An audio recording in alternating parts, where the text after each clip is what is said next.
Jason Jasmine's lapdog in this fight. Jason did not stand up for Janet at the racetrack when Jesse attacked her. And then when people asked Jason about it, he said, well, my wife doesn't need protecting. Bullshit. I call bullshit on that. That is stupid. That's horrific. And that is uncalled for. But he is Jasmine's lapdog in this fight. Well, because I don't think he's Jasmine's lapdog in this. No, he's not. He's Janet's lapdog 100%. In this fight. 100%. So Janet has sent him to this fight to attack Danny, is what's going on. That's what's going on. Listener discretion advised. Adult language and mature content.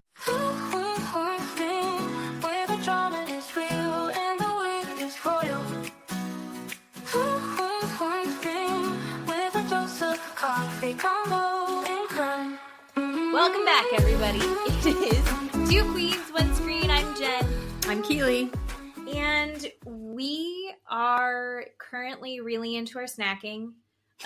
Keeley has leveled up my snacking by sending me the Costco Dubai chocolates. Yeah. I had food poisoning, and then now all I eat is Dubai chocolate. So thank you so much. They're delicious. You are so welcome. If you guys haven't had them yet, they have them at Costco, but they didn't have them at mine. I sent my sister to go get some. They were sold out. So if you see the big green bag, just buy it. Just buy it immediately. Yeah. It's going to change your life. Yes. Unless you're Matt, because then you're allergic to nuts and you can't have any.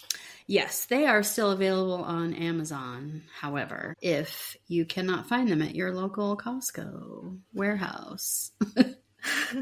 I feel like all I have going on right now is this podcast, the shows that I'm watching, and what new snacks I'm discovering. Yeah. So you should be the Dubai chocolates. I told you about the late night Doritos tacos, which taste exactly like even the beef.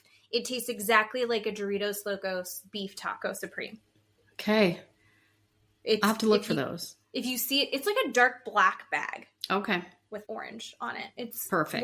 Worth getting that. And then my favorite drink is the new blackberry cucumber LaCroix. Beautiful. What else are you eating right now? Super refreshing. Nothing. Just Dubai chocolate? Just chocolate. Yep. Just Dubai chocolate and Dutch Bros? Yep, absolutely. Have you tried their dulce de leche? How do you say it? Dulce de leche or dulce de leche? I don't know. Both of those sound good to me. Oh, okay. I don't know. It's really good. Okay. It's delish. But do you know what I've noticed? So they just started opening Dutch Bros by my house. So now we have, I think, 3 of them I say by my house. It's still like a 15-minute drive for me to get to one. You have one right around the corner. I do. I have quite a few around the corner. And when I say around the corner, they are literally, a half a block, maybe 2 blocks, and then another block. You're in Florida, and so they're 15 minutes. They only started opening within the last year here. Yeah. Proximity to Dutch Brothers, I think, is the only thing that could ever convince Matt to move to Boise. But it's like a strong contender. Yeah. But do you know what I've noticed is they've started hiring a lot of young men. And Matt and I were in line the other day, and I was getting my large iced Golden Eagle chai, half sweet, no drizzle, with 2 extra shots of espresso. And I want a cute little girl bopping around, and I want her to be pretty and charming and tell me that my nails are cute. I need her to compliment me. And Matt's like, you are a dirty old man. Oh. I was like, I don't want a boy. I want like a cute, I was like, where are the cute young girls? And Matt's like, that's inappropriate. You need to stop. That's half the reason I love Dutch Brothers, though. Yeah, the last time I went through the drive-thru, there was 2 cute young girls that took my order, but the one was standing behind the one taking the order, so I thought, okay, she's training, which was perfectly fine. And then when I gave her my order, the poor young girl that was training turned around to her person that was doing the training like I had just spoke another language and just looked at her with her eyes wide open.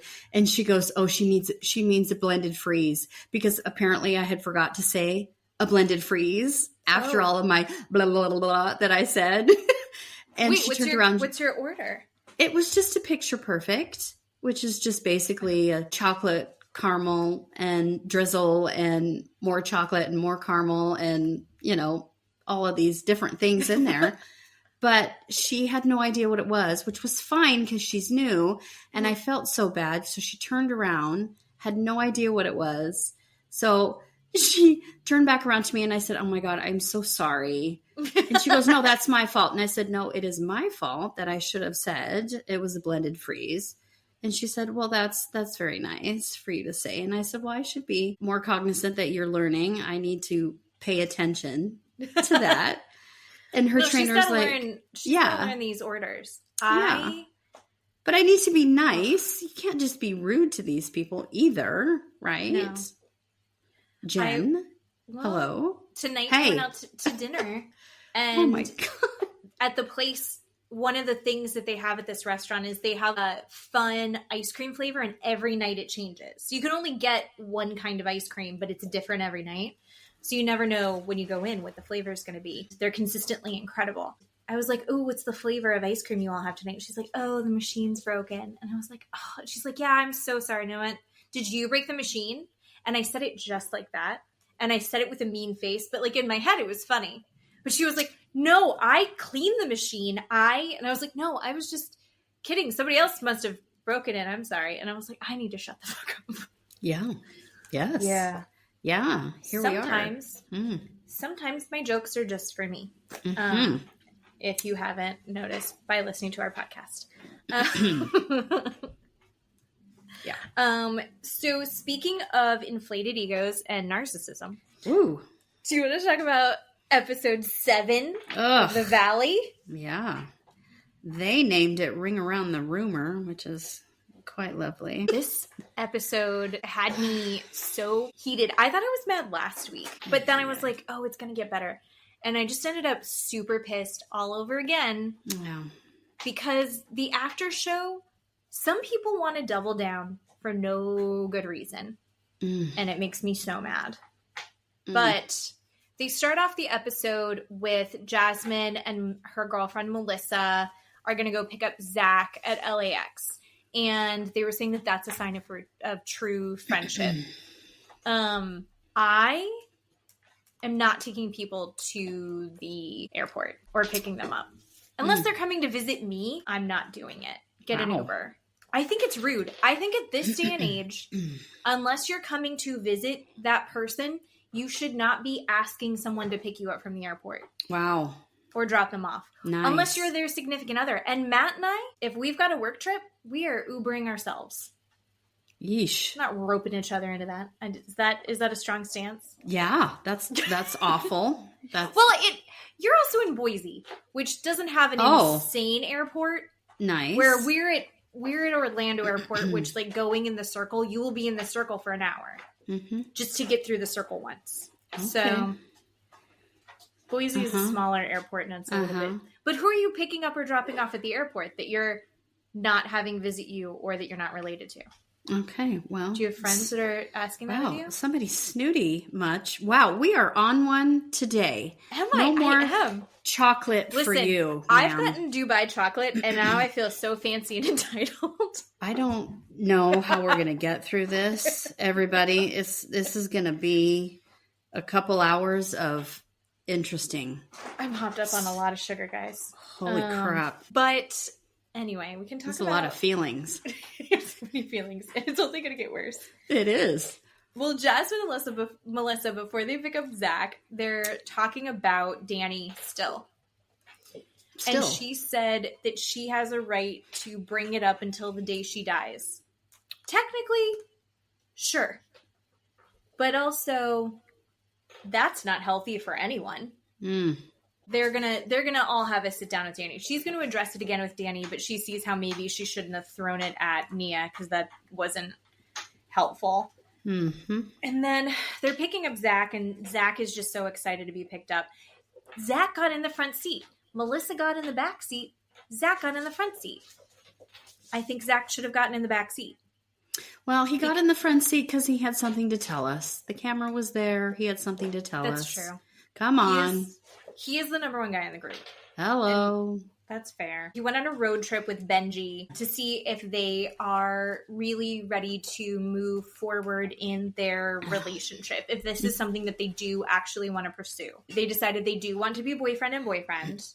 And Benji met Zach's parents, and that went really well. Benji is still technically married, but he's been separated for 2 years. Zack is younger and hotter. It's that makes it okay. Do you think a road trip is a good way to establish whether or not you are a compatible couple? Oh my God, yes. Hello. Really? You're spending the night together in horrible roadside motels. You're in a disgusting car, driving to disgusting gas stations, trying to find what food you're going to forage for to eat along the way, right? You're stopping at rest stops. Which rest stop are you going to stop at? Or are you going to pee along the side of the road? These are all decisions that you're going to have to make. And are you going to be okay with these decisions? Am I going to spend the rest of my life with a person who stops at rest stops and or pees on the side of the road? You know, is this okay? This kind of person? Yes. I think it's okay to do that. All right. You've won me over to that. I was like, you're on vacation. It doesn't count. And actually, no, you've made good points. Solid points. All right. Good job, Zack and Benji. You survived the road trip and now you're ready for a committed relationship, which is cute. I do like them as a couple. Benji is so adorable. After that, we see Nia and Michelle, and they take the kids on a play date. Since Nia had left that dinner early, Michelle gives her kind of the recap of what happened after. Michelle wasn't as forthcoming as I think she could have been. Yeah. Michelle I think Michelle is so, and I don't even, the messy part of me is like, why didn't you talk shit? Yeah. And I think it's because she's too mired in her own drama that it's like, she's not here to like stir up much more after that. Yeah. And then they start talking about Jesse and how Jesse doesn't see that what he's doing is actually just triggering Michelle's responses. Michelle's not attacking him and triggering him. She's responding to him, and he doesn't see it at all. And Nia goes, yeah, because he's a narcissist. Which was like, oh, okay. So at least Nia's being really great and supportive in that version of it. And they were talking kind of more about, I guess, officially, Aaron and Michelle have not actually broken up totally. They're still kind of deciding, figuring things out. And Michelle's like, I get it. Like, I wouldn't want to be dealing with a female version of Jesse for the rest of my life either. I get like where he's coming from. It's a weird situation. What did you think of the I mean, I don't know, did you have to deal with any like crazy significant others? No, I mean, my ex, you know, cheated on me the 4 times that I knew of. The one he's with now, she wasn't ever really crazy or ever really bad. I just stayed away from her. We just kind of kept our distance. It was completely fine. We just never interacted. We chose to not interact, and that was completely fine. Ideal. I think that's so fucking we just ideal. Chose to not interact. And then when we were forced to, and when I say forced, that's not the right word. What I mean by that is like a school carnival, I guess. Yeah, when the occasion called for everyone to be at the same place. Right. We're all in the same room. Nobody's saying anything to each other. That's all I mean by that. So it was fine. So no, we never had that. Good to be cordial when you have to be all together. Yeah. My problem is that I'm from my dad's first marriage. And then there was a chunk of time that my stepmom and my biological mom were best friends. My biological mom gave her wedding dress to my stepmom for my half-sister to have turn it into a Jasmine Halloween costume once. And then later on, my dad, when he got married for the 3rd time to his wife now, who we love and adore, his second wife was like giving them anniversary gifts. Like after for their first anniversary, she like got them very expensive anniversary gifts. Like, why are you doing this? Like, I think it's good to have boundaries. Yeah. I don't think, sorry, Michelle, I don't think that they should be going on trips together anymore. No. Even if it's in a big friend group. I think it's weird. Oh, yeah. But I don't know. I also haven't been in that position, so. Yeah. What do I know? Moving on. Danny, Jason, and Luke all get together for lunch. And this was fucking rough.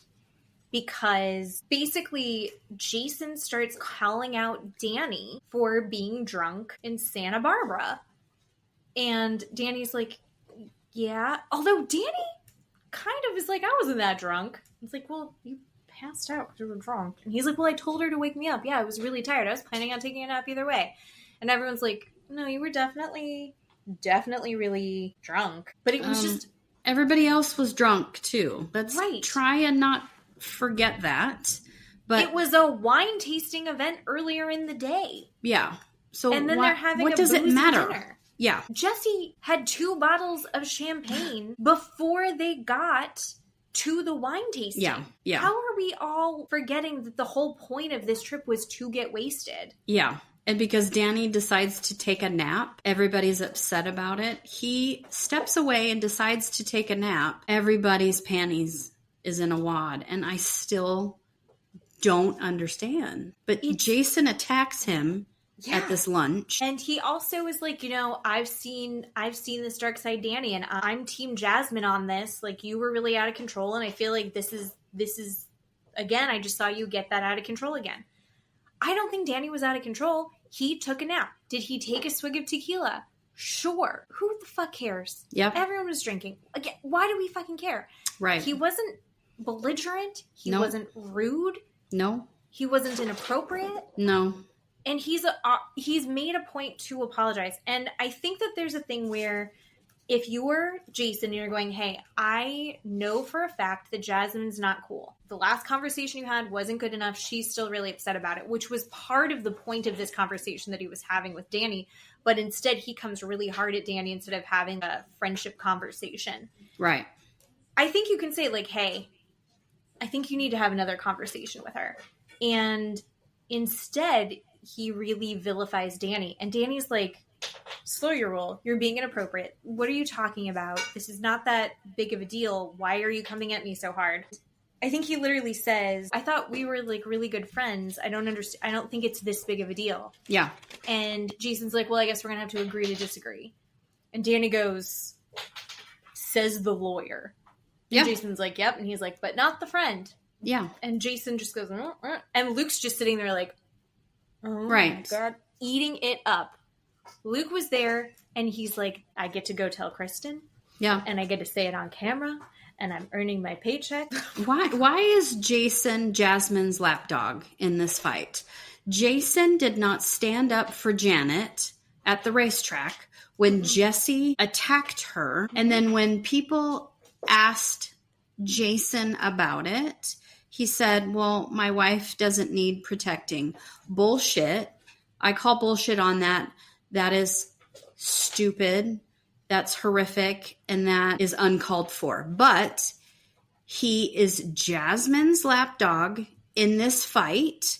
Well, because I don't think he's Jasmine's lapdog in this. No, he's not. He's Janet's lapdog 100%. In this fight. 100%. So Janet has sent him to this fight to attack Danny, is what's going on.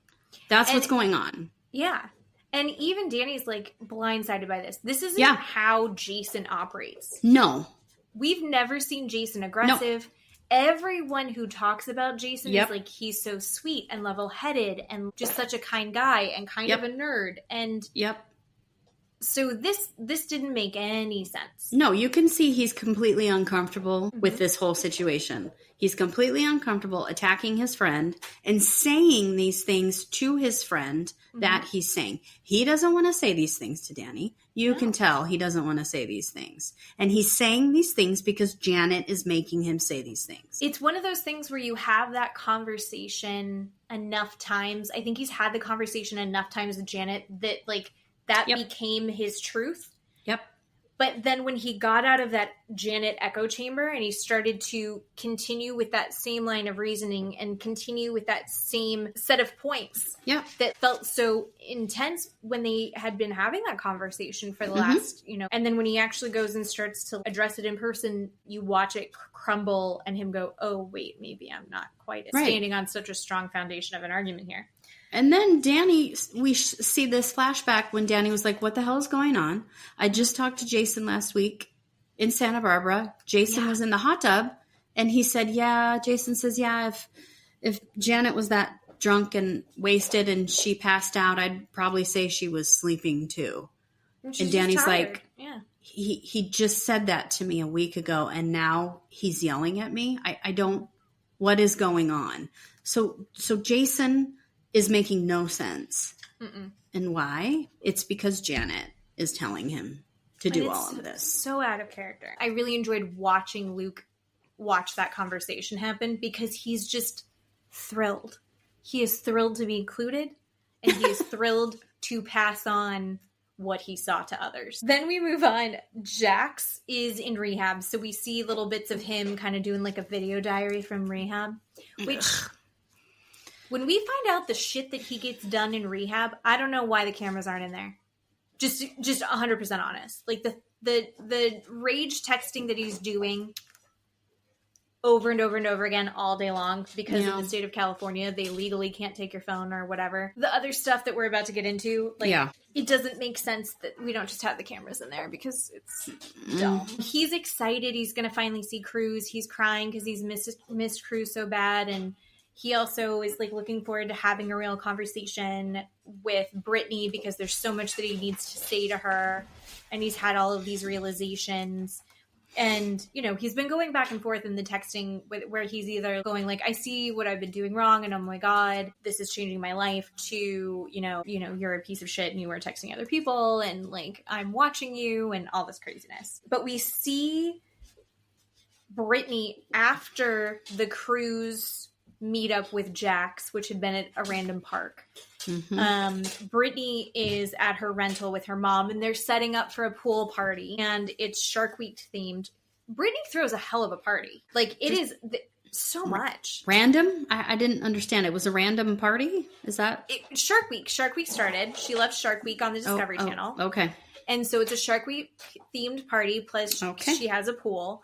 And so, there is a bar set up, there are pool decorations, there are people, it was a lot. She's giving her mom a recap of what she went through. Basically what happened is Jax and Cruz have time with the nanny and his therapist, like supervised visitation with Cruz. For about 30 minutes they play. Brittany had gave space for that so he could have one-on-one time with his son. And then Brittany came about 30 minutes later and they send Cruz away and they sit down with Jax's therapist so Jax can, have a conversation with her with his therapist there. He needed a neutral party to mediate the conversation. It comes out he's uncovered the cameras that they had all over the house. And he's been like spying on Brittany and telling her that he's got people watching her. And then he'll throw out, I know that you're wearing red pants today, just to make her feel insane and crazy. And then he also goes, I've decided this is what makes me insane about whatever this fucking rehab or mental health facility was. He decides after Brittany has been 4 months Airbnb hopping because she told Jax to leave. Jax refuses to leave the house. She tells Jax to leave. He won't leave. She goes, you know what? I see now that was not the best thing. I'm going to be a man and I'm going to man up and I'm going to be the dad that Cruz needs. And I think to repair our relationship, you and I should just try dating each other again. And to do that, we can't be in the same space. So I'm going to move out of the house. I just signed a lease for a condo right next to Tom Schwartz. So he left the mental health facility to go pick stuff up from his actual house. So he was allowed to leave, go back to his house, pick stuff up from his house. That's where he also took stuff off the camera so he could start spying on Brittany, who was going back and forth between her house and her rental. And he also then was able to go sign a lease, which is thousands and thousands of dollars. We know that Brittany's spending like $8,000 on Airbnbs, right? A month, because she has to get one with a pool for a cruise, and she got like $2 million from Jenny Craig on top of her other endorsements and stuff. Yeah. So she's bringing in money. Brittany's like, what the actual fuck? One, he's just been diagnosed with a mental disorder and bipolar. Why are you letting him sign paperwork while he's in a mental health facility? Yeah. Two, you know that I just signed up for 3 months. I had to pay in advance for this Airbnb. Yeah. I've already offered to let you stay in the Airbnb if it's important for you to keep routine for Cruz because he's autistic. It's important to keep a routine, to have him in a familiar space. I don't get to do that because of your dumbass choices. It's fucking chaos here. Yeah. She's like, and now you've just gone and spent all this money on a condo? What are you doing? It doesn't make sense. So she's pissed and she's angry. Max is blindsided by this. And apparently the therapist was also like, I thought this was a great idea. At least Jack said that the therapist thought it was a great idea and was very supportive. Yeah. What kind of mental health facility is $30,000 a month and also has no oversight of any real kind? Right. Did that blow your mind the way it blew my mind? Yeah, a mental facility that's for celebrities, apparently, that they can just do whatever they want. That's what it is. These celebrities are the ones that run the show there. Because no actual therapist is going to think that that's okay. I'm going to tell you right now. No actual working licensed therapist is going to think someone as fucking crazy as Jax Taylor thinks that's a good idea. Because Brittany kept saying that Jax is like, see, just tell her, see, it's a good idea. See, tell her it's a good idea. No, you don't act like that. That's something a preteen would say. Right? That you're a 45-year-old grown-ass person of some sort. You don't have to have another person to turn around and go, see, this is what I said. I'm going to have this person here to prove my point, to back me up. And apparently this is a licensed medical professional. No. No, I think even Brittany says he's just charmed these people too, apparently. Yeah. And you sent me the video of a compilation of Jax at every single Vanderpump reunion that he was at. And he goes, I'm a work in progress. I'm just like, I was so sick of myself. I'm making all these terrible decisions, but at least I'm owning up to it and I'm trying. Yeah. I'm really trying to work on myself and I'm seeing a therapist. And he does it every single year. Yeah. And he's doing it right now. Yes. It's insane. Yeah. But we'll get to more of him. But we also finally get to see Danny have a sit down with Melissa and Jasmine at lunch. Again. We have to see this again. I'm so sorry that I have to act like this, but again, this poor man has to get on his hands and knees and crawl to these two women and beg for their forgiveness again.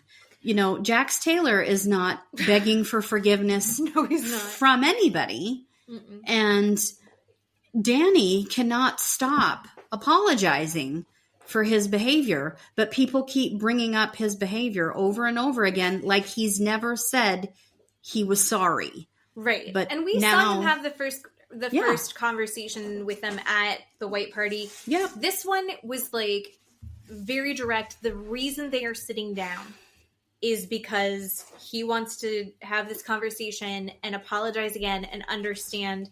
And Jasmine, I appreciated that she was like, I need you to get this point. This is where I'm not cool.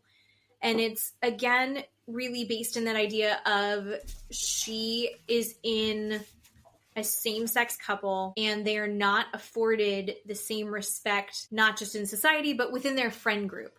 Because Danny would not have done that to one of the other women in the group who was attached to one of his male friends. How do you know that? How do you know that? Because he hasn't done it to any of the other women. You don't know that he wouldn't have done it in the future. That's true. That's true. She cannot say that, and nobody can say that. Okay. That pisses me off. That's not okay to do. She cannot make that bold of a statement because that happened to her. That's not okay.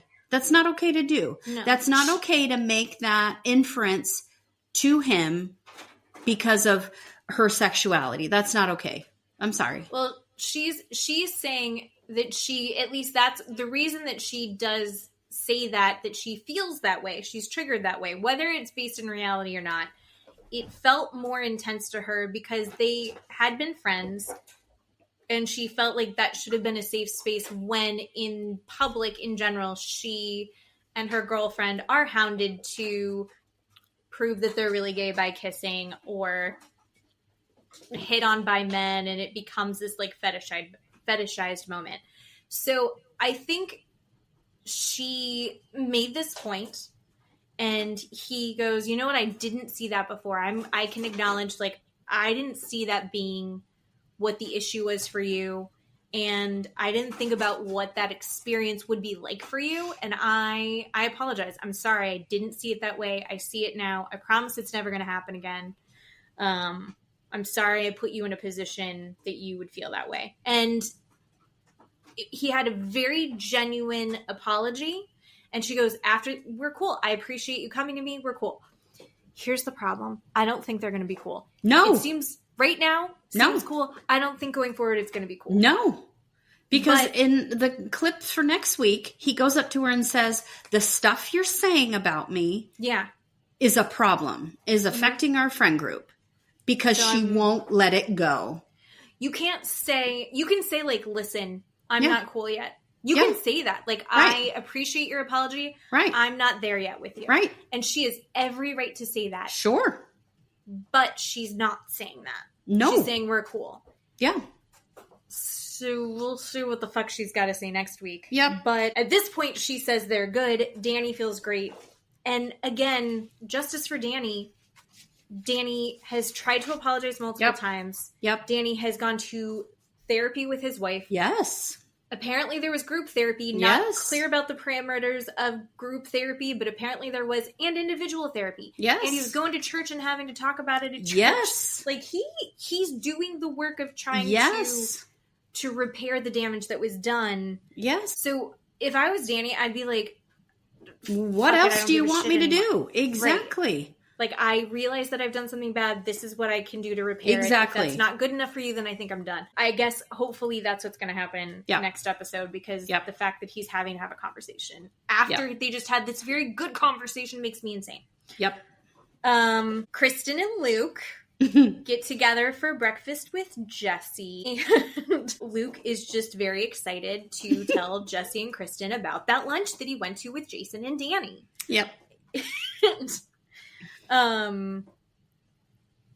Basically, Jesse is kind of whatever about, like, Jesse doesn't really give a shit. Jesse's got no horse in this race. He thinks the whole thing is stupid. Just saying, they were talking about Danny and how Jason's going after Danny. Oh. And of course, Kristen is now full on Team Nia. Yeah. They're soul sisters. Yeah. And she's like, they're attacking my friend. And this was so fun. I am going to shit on Luke until the day I die, but I will say that he was handling this like fun because he was sitting there and Lisbeth wants to soak up all the little drama. Mm-hmm. But then he watched Kristen, her wheels turning and seeing her rev up. Yes, and she's getting her drink. And crazy Kristen's about to come out and he's like, don't do it. I think he said he was like tapping her thigh. Yes. Like, don't do this. Yep. And she's like, well, maybe Janet needs to worry about her own husband because he's taking his ring off. In pure Kristen fashion, like, she cannot retell a bit of delicious gossip correctly. She really can't. And last season, Michelle had a boyfriend for a year. She kissed a guy a year ago. That's not what happened. Yeah. And then, like, all the details she gets slightly wrong every single time. Yeah. So this one, she's like, Jason takes his ring off, and Luke's like, stop it. Don't do this. Like, we don't need this right now. And she's like, nope, you've attacked my family. And she stands by this. She's 100% wrong for him saying it, in my opinion. And she's 100% fuck this guy, I will burn their world down. But the gossip is that Jason's been taking his ring off when he goes out. Which, okay, Jason's universally acknowledged as not like a player. Also, But how do we know that? Listen. How do we know that? Jason is the good guy, quote unquote. Yeah. Jason is the nice guy, quote unquote. Jason is the guy that I've already deemed won't stand up for his wife when someone is verbally abusing and attacking him. We watched that. But Jason is so nice. Jason is always meek. There for he's meek. Those are the people that you have to watch out for. I 100% believe this guy is taking his ring off. He's married to Janet. Well, he loves Look at Janet. His wife. He's into Janet. Janet can do no wrong. He does not see her. Stop it. For who she really is. No. This man has got... You have got to not be blinded by this niceness and this meekness. When we talk about our second part of our podcast, that person we're going to talk about... All right. Think about that person. That person lied and everybody believed her.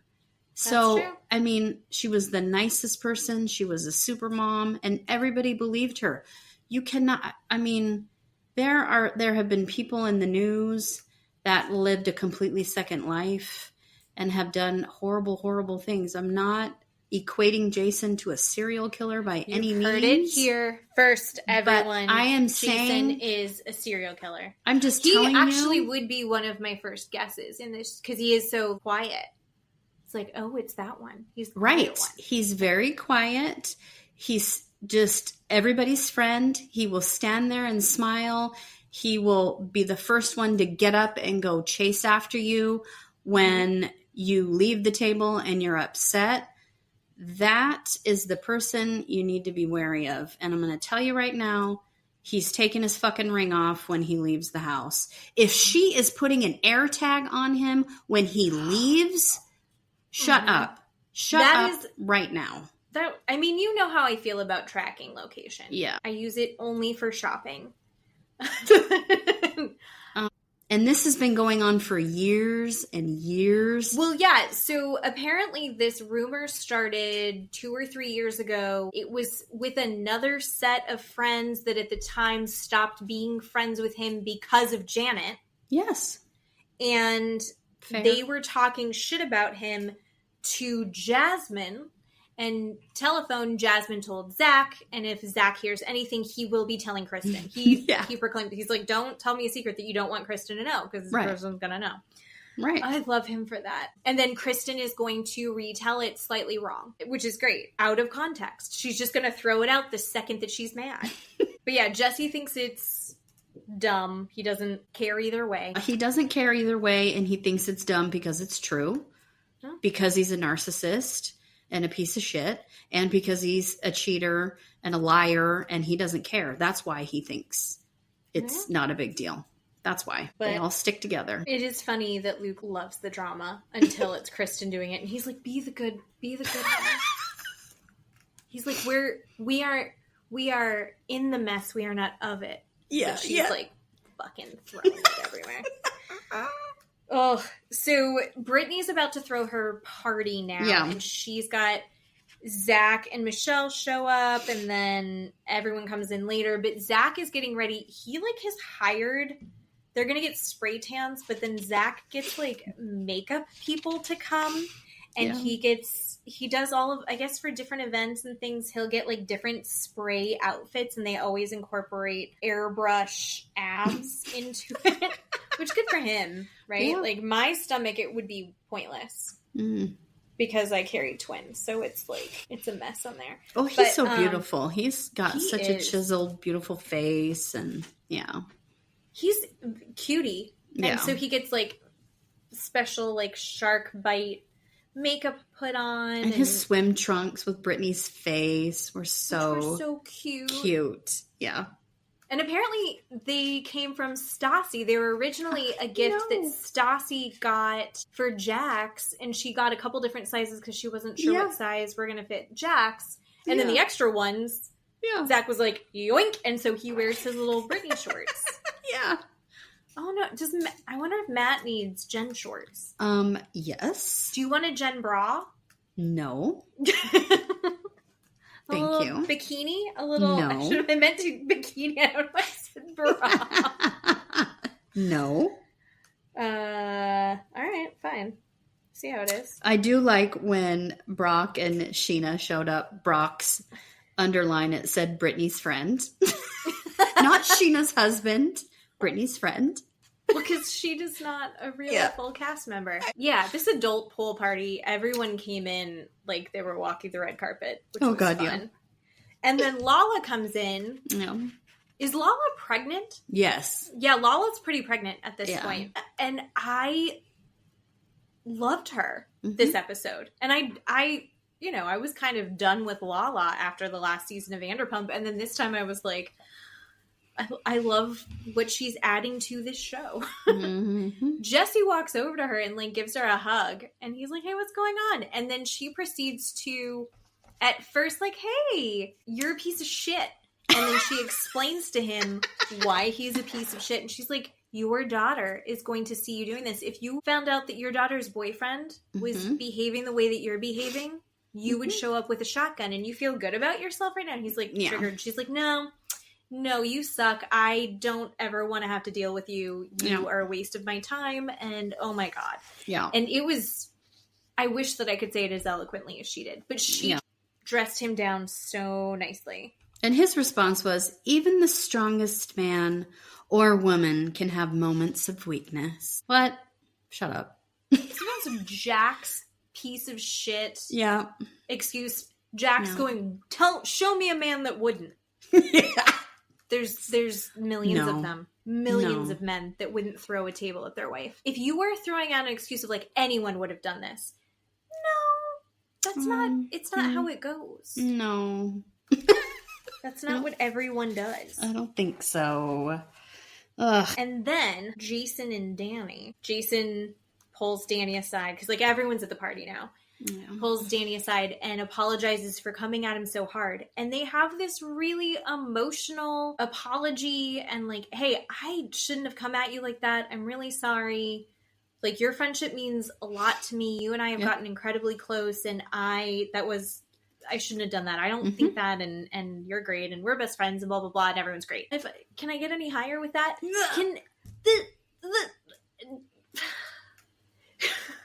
Get it out. Get it out. Jason in the interview was like, should just let him do whatever he's going to do and it's not my business. That's not what he said in his apology to Danny. No. And even in Watch What Happens Live, he said he and Danny are not good today. Like, as that of now, sucks. They're still not good. So, yeah. Listen, I think it's very difficult if your significant other has beef with somebody. Yeah. It's going to be very, very hard to be close friends with that person. Yeah. Right? Yeah. But I think you don't have to throw them under the bus. I think you go, you and my wife are not getting along right now, and it sucks. I care about you. I hope you guys get it figured out. Until then, I've got to take space because I can't be in the middle of this. Mm-hmm. And then if your significant other sees you not getting to have your close friend anymore, maybe your significant other would go, am I 100% right in this? Should I back off? That's a close friend of my husband. Maybe I want them to be friends. That's not how Janet's rolling at all. It's also not how Jason's rolling. Oh, God, and that, I think, sucks. Yeah. No. I think Jason could have stayed neutral party. If he can stay fucking neutral party between Brittany and Jax... Oh, yeah. He sure as shit could have stayed neutral with this Danny shit. It doesn't make sense why she's going so hard against Danny. No, this pantry gate is so stupid. It's the dumbest thing on the planet. And I keep seeing little videos pop up of the Watch What Happens Live where they did the poll while Janet and Jason were on Watch What Happens Live. And they're like, what, did she make too big of a deal of this? Are you concerned about Danny's drinking? Yep. And it was just, and everyone's like, yeah, Janet sucks. Everyone's turned on Janet. Yeah. Yep. Jesse, after he gets ripped apart at the party by Lala, he goes and tells Jason what Kristen said about the ring. Mm-hmm. Because I think he just wants some heat off himself. Mm-hmm. And he's like, I need to set a little fire over there. Mm-hmm. I just need that to be away from me. And then Jason confronts Kristen. Jason and Janet laugh it off. Even Kristen's like, yeah, you attacked my friend, so I'm going to attack you. Which, not terribly grown up for new mom, grown up Kristen. But she's like, yeah, I said that. Because this is what I heard. Well, Janet and Jason's body language was gross. They couldn't be sitting more on top of each other. Did you see that? When they're sitting next to each other, confronting Kristen, and Luke and Kristen are sitting across from them. Mm-hmm. They're basically sitting on top of each other. Janet is holding Jason's hand. I mean, as tight and as close as she could possibly hold it. Mm-hmm. And they're, leaning in to Kristen and Luke. And Janet's like, are you sorry you blurted that out? And they couldn't be closer to each other. Like, she was holding on to Jason like he was going to be taken away by a tornado. I mean, it was a weird vibe. Yeah. It was a weird vibe. I did think it was interesting that she was like, we are cool as long as you recant what you just said. Right. And... What? I was like, that's not how that goes. Usually. No. She's like, why would you never tell me that before? And she's like, because we weren't friends, bitch. Like, yeah. It's just. Yeah. That was glorious. That was super fun. And she's talking about how, like, she completely, in the interview, she completely trusts Jason. Ew. And I was like, yeah. But then she did end it with, and when he travels out of town, I put an AirTag on him for safety. And I went, what?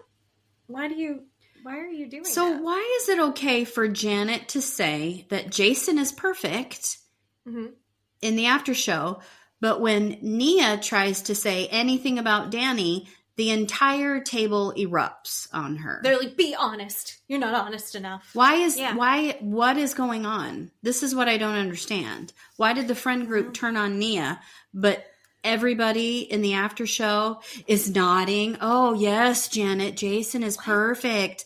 Oh my God, you're right, Janet. Oh yeah. What is that? What is this hold that Janet has? Yeah. What are we missing? What do we not know? Yeah. That's what I'm saying. Jason is not perfect. There's something going on, and Janet's crazy. Yeah. And you sent me a video that I watched, and it looks like in the interviews now, Jason, under his wedding ring, has a tattoo on his wedding finger. So even if he takes his ring off, so you made the point, clearly they needed to have that addressed. Yeah. See, before you and I talked about it, I was 100% on team, it doesn't fucking matter. He never did that. Or if he did, it wasn't intentional. He was trying to go hit on girls. But now I feel differently after talking to you. Mm-hmm. Matt only takes his ring off when he's working out. Sure. And then there's like engraving on the inside, and he has to make sure that the engraving is going on in the right direction. Like, he can't put it on upside down. Or else I feel like we're not married. and that freaks him out. He's got superstitions around this ring that he is fully made up in his mind. Nice. I have no idea which way is up or down with my ring. I flip it around all the time, but I always have mine on all the time. I think my dad I think Dad wears his, but he didn't used to. Huh? What does that say? I don't know. Do you wear yours all the time? Mm-mm. I don't think that for people, I don't look at rings and go, oh, if they're not wearing it, they're not fully committed.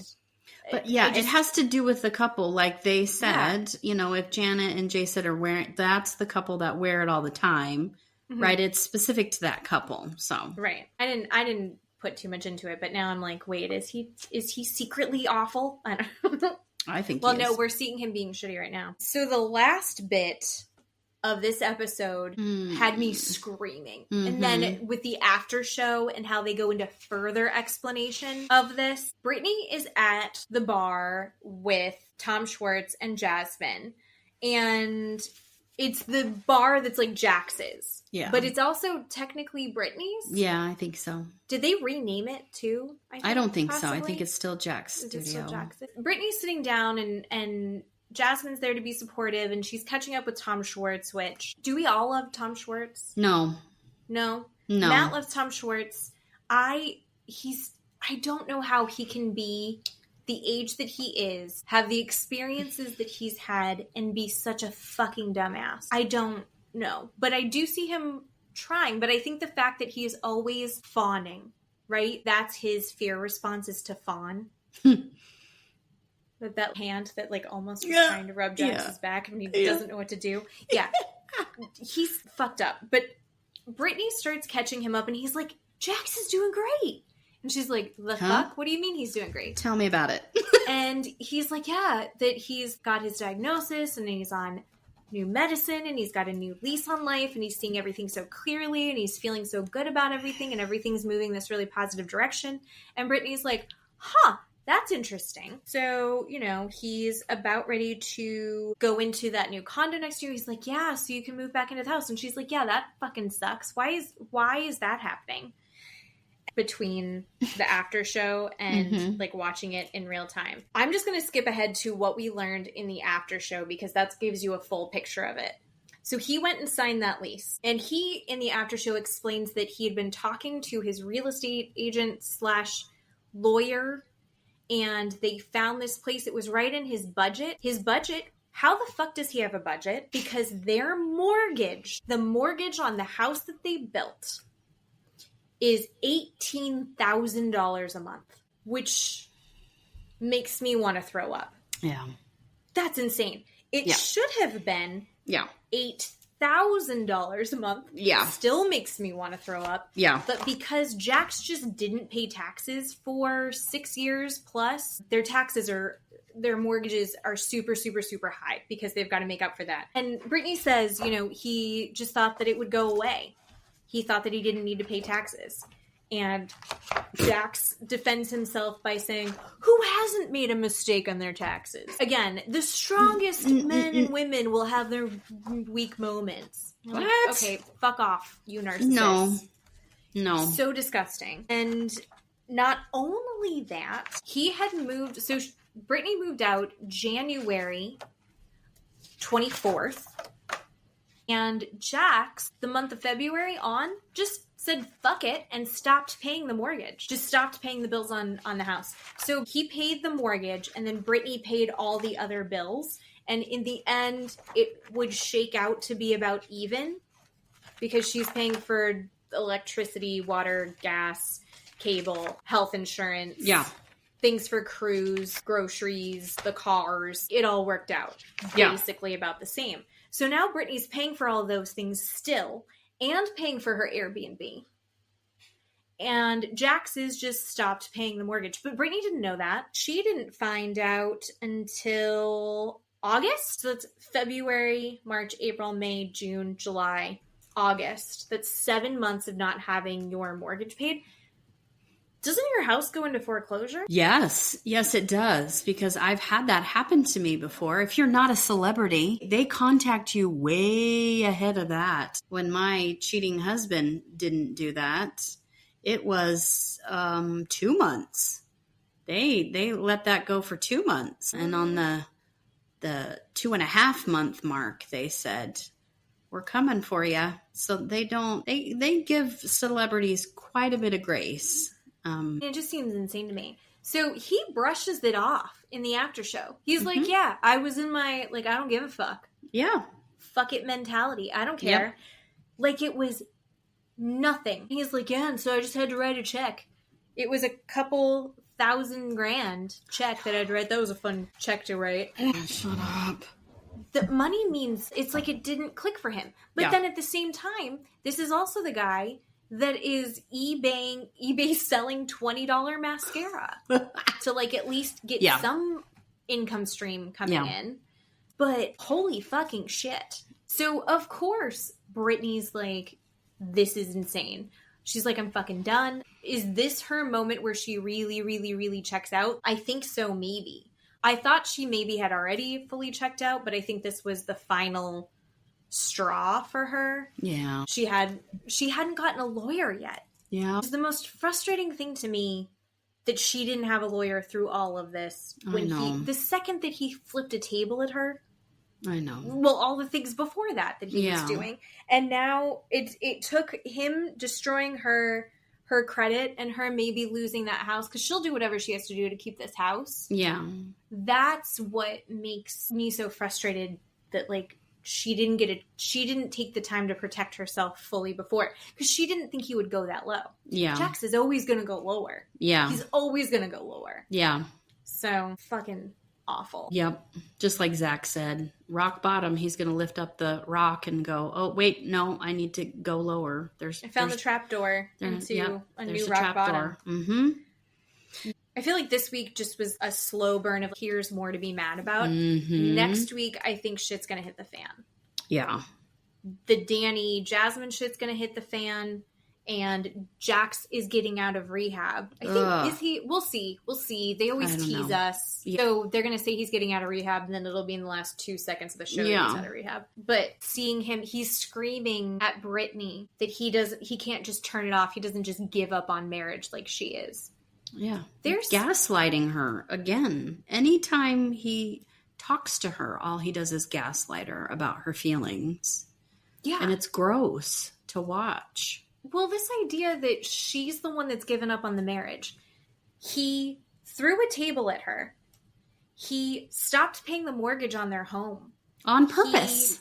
On purpose. Yeah. On purpose. Yeah. He's fucking other women in their home. On purpose. But she's the one that's given up. She's the one that's checking out of their marriage. Yeah. I mean, crazy. And the worst part is I think he's honest to God convinced himself that that's true.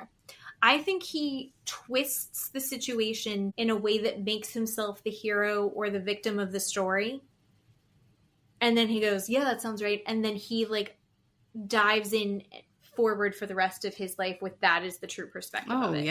Oh yeah. When he and Jesse talk about Michelle and Brittany, they are always the victims. The women are always the perpetrators, and it's just gross. They can do no wrong. Those two men can do no wrong, and the women have ruined their lives and continue to ruin their lives. I don't understand. Well, and then you look at these men when they were still together with their wives, and all you see is contempt. You don't see them enjoying time with their wives. You see them rolling their eyes at their wives. You see them going, God, they're such a nag. She never does XYZ. She's always making me XYZ. This is so annoying. And it's like, that's... not a partnership that you want to be in. Fucking ew and gross, and I hate you. Yeah. And then you're shocked that she's like, I'm not happy. And he's like, why aren't you happy? I hate you. Yep. Ugh. So next week should be good. You ready for some really bad marriage talk? Story time, true crime. That's a good one. Yeah. So Keeley found not one, but 2 good ones this week. And it's another oldie but a goodie as far as newsworthy stories, because this happened a while ago. But it's another thing where I hadn't really followed the story at all. Oh, really? Mm-mm. At all? No. Oh. But you knew about it. Very vaguely. I mean, I didn't know any of the details. I knew that she was blonde. Knew she was blonde. I knew she was blonde. I heard you. She had been kidnapped. Yeah, that's all I knew. We really connected to the story because we both have blonde hair. I have blue eyes. Keeley's eyes are very, very green. I love you. But otherwise, I didn't pay attention to the story at all. I just wasn't in the headspace at the time. So here's the deal. The Sherri Papini documentaries, one is on HULU, one is on HBO. Thank God I watched them back to back. And we were only going to talk about the beginning of one, and then the other one. I couldn't not watch all of it. So luckily we watched all of it. And thank God I watched the 2 different perspectives. Yeah. Because the last time I did that, I only watched the HULU Casey Anthony one, and I was wrong. So at least now I have differing perspectives. So we'll kind of see where you and I both end up after watching both of those. Oh God, I don't know. Tell me a story, Keeley. Oh my God. Well, the HULU, it came out last year in 2024 right after it happened. So Sherri Papini, they called her the real life Gone Girl. And I'm not sure if everybody knows about that was a movie with Ben Affleck where his wife went missing. Good. Yes. And yeah, it was really wonderful. Anyway, so it starts with November 2nd, 2016. We're in Redding, California, and we have a 911 call from Keith Papini, and he comes home from work and no one is in his house. He is expecting his wife Sherri to be there and his 2 young kids, and no one is there. And he is thinking, well, maybe they're outside. So he goes outside. They live in a very big, beautiful property. And so he goes outside. They're not outside. So he gets pretty concerned, and he has some text messages that he hasn't heard from his wife since before lunch. She had asked him to come home from lunch, and he couldn't come home for lunch. So he gets in the car and drives down to the mailbox, which is about a mile or so away, and finds her cell phone on the ground near the mailbox with her earbuds still attached and some hair, a clump of hair attached to the cell phone and the earbuds. So he is very upset, takes a picture of it, calls 911 and says, hey, my wife is gone. My kids are gone. I found her cell phone. And he is clearly upset. So he says, look, my wife's not here. My kids are not here. They should have been picked up from daycare. He says, I took a picture of the phone. So he calls her sister, Sherri's sister, tells her sister, her name is Sheila, what's going on. So the police get there and we get to see a picture of the cell phone. And the cell phone is upside down on the ground, and the earbuds are connected to a wire like this, a cord, and it's very nicely wrapped around with some hair on top of it. So you look at it and you're like, well, if somebody had grabbed her and she was holding onto the phone and she had dropped the phone, right, released it from her hands, how could it be so nicely placed on the ground? Because the cord was so wound nice in the picture. That's the first thing everybody noticed. Anyway, so her purse and her credit card and her ring, everything was still at the house. She had gone running. She had gone jogging that day. That's what her husband, Keith, had told the police. So they find the children. They're still at daycare. They go pick them up. Everybody's safe. So now they're looking for her. They think it's an abduction. They're not quite sure what's happened to her, where she's at. So the police come down. They're interviewing Keith, the husband. Obviously, everybody says, well, they have to look at the husband first, right? Mm-hmm. And then they start interviewing the neighbors, right? They have to figure out this couple to see what kind of relationship they have. If it's a good relationship, it's a bad relationship. So they interview the neighbors and friends and family, and some family, some friends. So the neighbors say, yeah, we've heard them fight.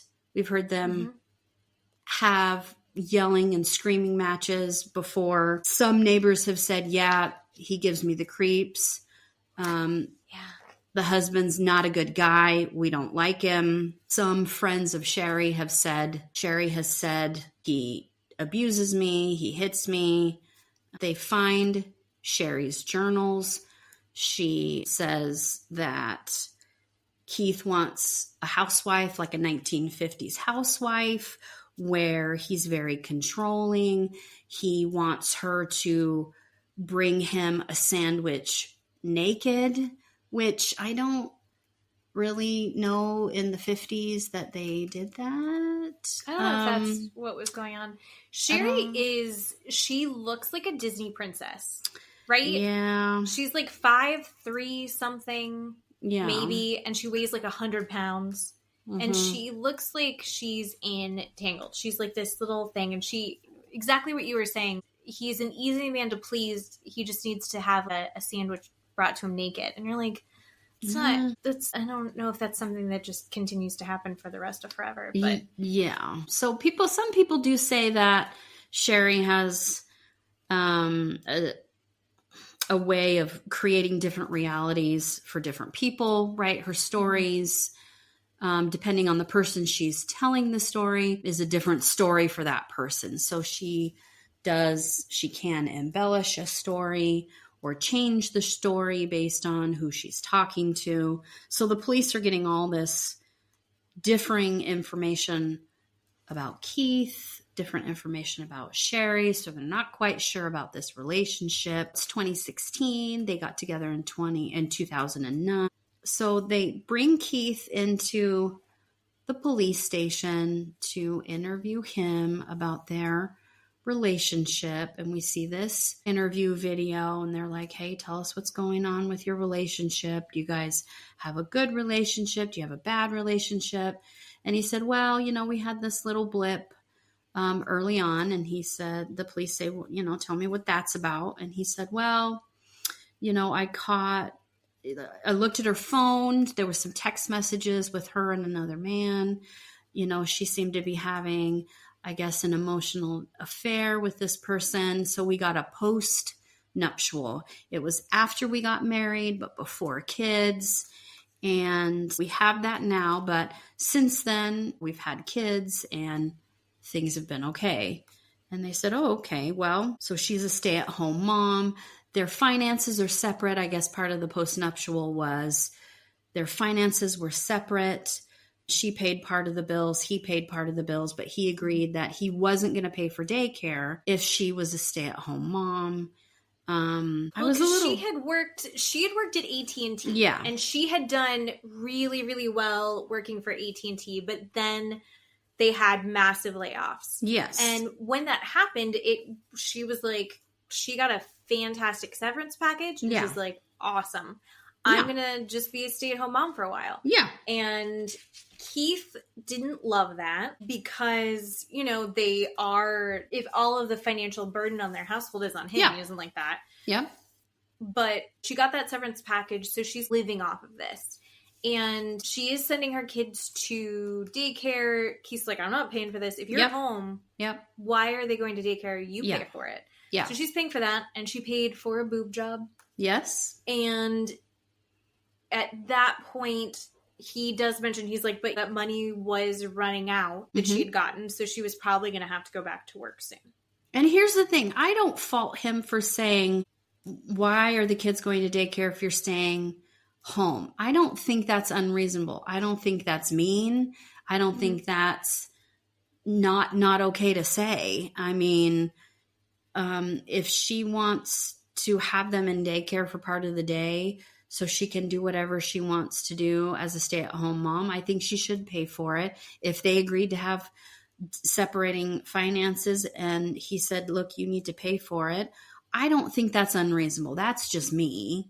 I don't think he's being some ogre by saying that. I don't think so. I think every couple has to find their balance of what are you cool with, what am I cool with, and the workload, the mental load, and all of the tasks and things, right? I do think I am totally pro kids going to daycare even if they have a stay-at-home mom. However, who pays for it, where is that money coming from, is super important. And it doesn't seem like he was really expecting to be the sole provider.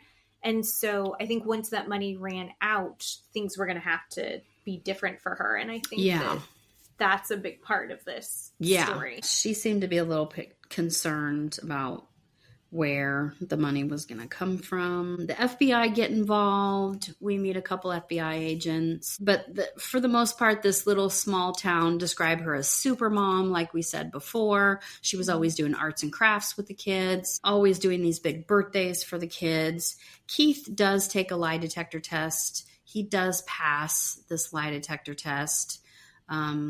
So the police say, okay, we're going to rule you out and really start working with Keith and not against him. Then they go on from there. So after a while, they suspend the ground search. They have, 250 people out every day looking for Sherri in the woods, trying to find her, and they're not finding anything. What was interesting to me about this is they said this was kind of one of the first cases that went so viral. Right. Like, she's a missing person, and everyone in the country found out about it, except for me, because I didn't watch the news. Yeah. Everyone was talking about this story. People were on Facebook, and Keith, some people looked at it as like, this is suspicious, and other people were like, he's just savvy. But he was putting his face out there. He was putting her face out there. He was going, share this on Facebook, everybody. Yep. He was making sure that her name stayed in the media. And he was really pushing to have the FBI get involved. Mm-hmm. And he was making it a point to just really promote this in a way that would stay at the top of mind for everybody. He was very media savvy in a way that hadn't really been seen before. He's doing interviews. He's on the news. He's, crying, having breakdowns. But yeah, so some people found that suspicious. Yeah. And they were like, yeah, I think he's creepy. And other people, it was just him doing what he needed to do as a husband. Yeah. We get to meet her parents, and we get to meet a childhood friend. I guess growing up, she had some childhood trauma, a couple of trauma experiences from her parents. Her mother was not a great parent to her. One of her friends witnessed a couple of things from her mother. Sherri moved out when she was 16 years old. Had a couple of boyfriends here and there. So we get to hear about that from people about Sherri. The detectives, now they're thinking, okay, so they cleared the husband, Keith, as a suspect. So now they're wondering, okay, is this a stranger abduction, or did she walk out on purpose? And everybody is saying she would never leave her children. She's too nice of a person. She loves her kids. She's a super mom. She absolutely would not think of doing that. That would never be on her mind. It had to be a stranger abduction. Or, like you said, the media keeps saying there's something wrong with the husband. He absolutely did it, even though you've cleared him as a suspect. So everybody keeps pushing under the rug that she walked out. She absolutely could not have walked out. That's not a thing. But they go through her cell phone. They do a cell phone search. They find out that 5 years ago, she had this emotional affair with this gentleman named Donovan. And this ends up being the little blip that Keith talked about that started this postnuptial. So she went on a conference in Michigan. She met this gentleman at a restaurant. They flirted a little bit, and Sherri ended up telling this man that Keith is horrible. He's violent. He's abusive. He physically locks her away. And this guy said, I didn't really believe her. She acted like a damsel in distress, but I was like, okay, well, whatever. So he texted with her for about 3 months back and forth. They talked about a possible life together back and forth. And then it just kind of stopped. And that's when Keith saw the messages and they got the postnuptial. And then Keith would say, when Sherri and Keith would fight, Sherri would then reach out again to these men. There were more than just Donovan. She would reach out to these men for attention, because Donovan would say, she would reach out and say, I was checking back in. What's going on? How are you? And he would say, hey, I'm in a relationship. And she would say, oh, okay, never mind, kind of a thing. And Keith would say this would happen every now and then. So it was not unheard of that Sherri was reaching out all the time, every time they would have a fight. Mm-hmm. You know what? I don't know about that. That's really a red flag. I don't know a lot of women that turn around when they have a fight with a man and start texting another guy and go, hey, what's going on? Hey, how you doing? Mm-hmm. Hey, are you in town? Hey, how's it going? I mean, I don't think that's normal. Or to put up with it. Yeah. I don't know, you know, like to go like, all right, like that's just the MO of how things go. Seems weird to me. Yeah, she was texting this guy in April that same year. And we find out that he was in San Francisco. They live in Redding, which is, I think, an hour or so away. So the police start to tell Keith about this walkout theory. And maybe that's why she left, because of this guy that they texted in April. And maybe they were planning to meet up because they texted. He was in town. Sherri was, look, back and forth. You know, I'm in town. No, I can't meet you. Well, I'm coming. Well, this and that and the other. And Keith was like, boy, I didn't know anything about that, because we find out that Sherri had in her phone phone numbers for men, but they were females' names. And Keith didn't know that. So he was pretty upset when he found that out by the police. So they're telling Keith their theory that she has left on purpose. So then 22 days after she goes missing, so on November 24th, we have a 911 phone call 150 miles away from Redding. This gentleman calls 911 and says, hey, I have a lady on the side of the road that says her name is Sherri Papini and she's all chained up. So now Sherri is released. That call. Yeah. How nuts was that call? Yeah. So it's Thanksgiving Day. Yeah. Which, again, is another red flag for the police. Yeah. Why is she just automatically released on Thanksgiving Day? It's a holiday. They're thinking this is really... It doesn't add up. Weird. Also, I gotta talk about that call. The 911 call. Yeah. It was either, like, that guy was genuinely confused, or, like, if... Yeah.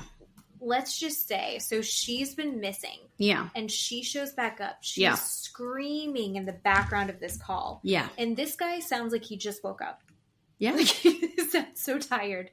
And he's like, she says that this is her name, and then he pronounces her name wrong, and she's, like, screaming at him, correcting him. Yes. And then he's like, I don't know, I think she got in a fight with her boyfriend. She's like, no! Yes. And she's like, I'm chained up. I need an ambulance. Like, she's so furious at this man. I mean, she's hysterical, crying.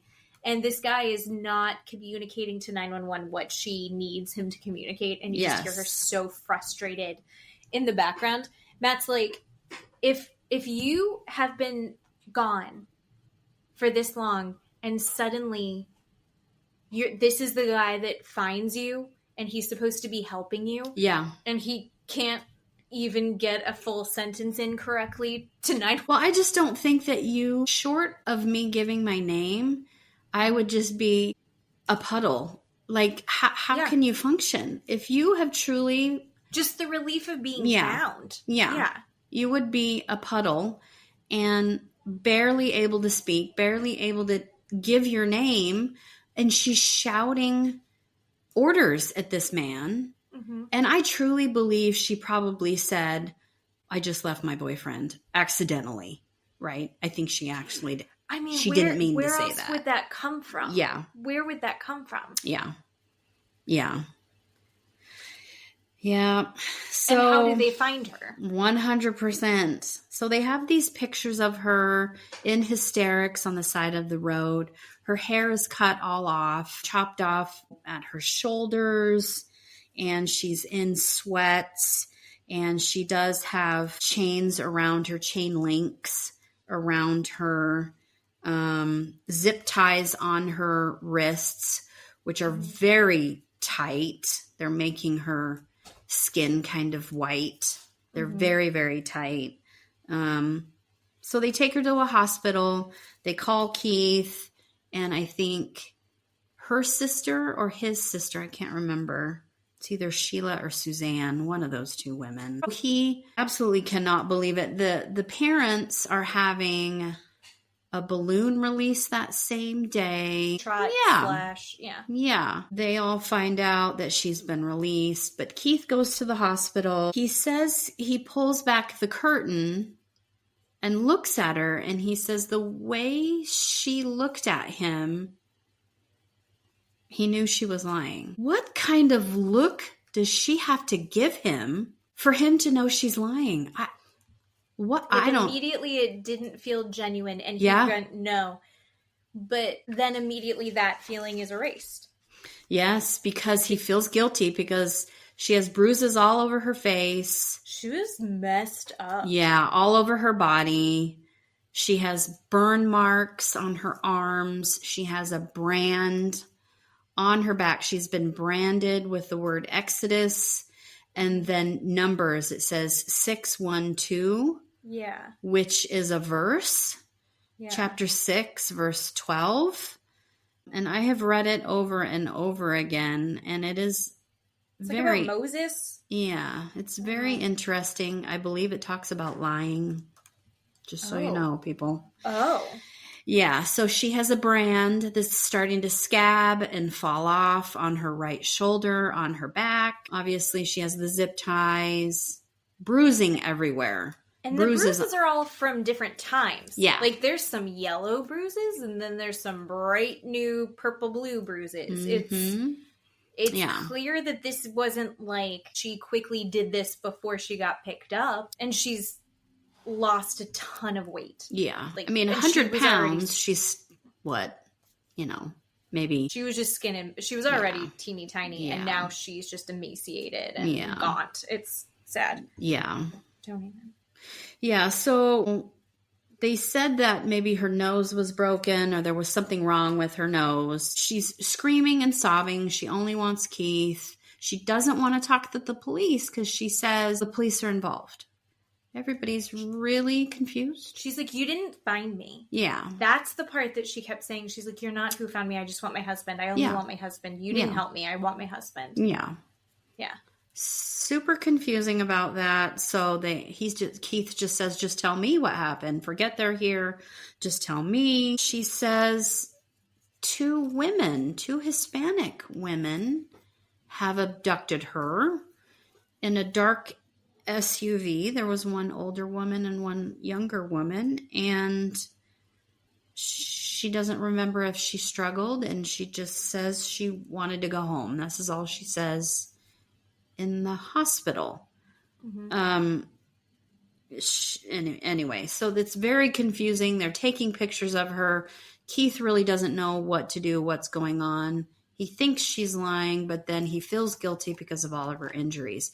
He does this quite a bit. He goes back and forth with believing her and not believing her. I don't even know where else to go. It's just, there's so much.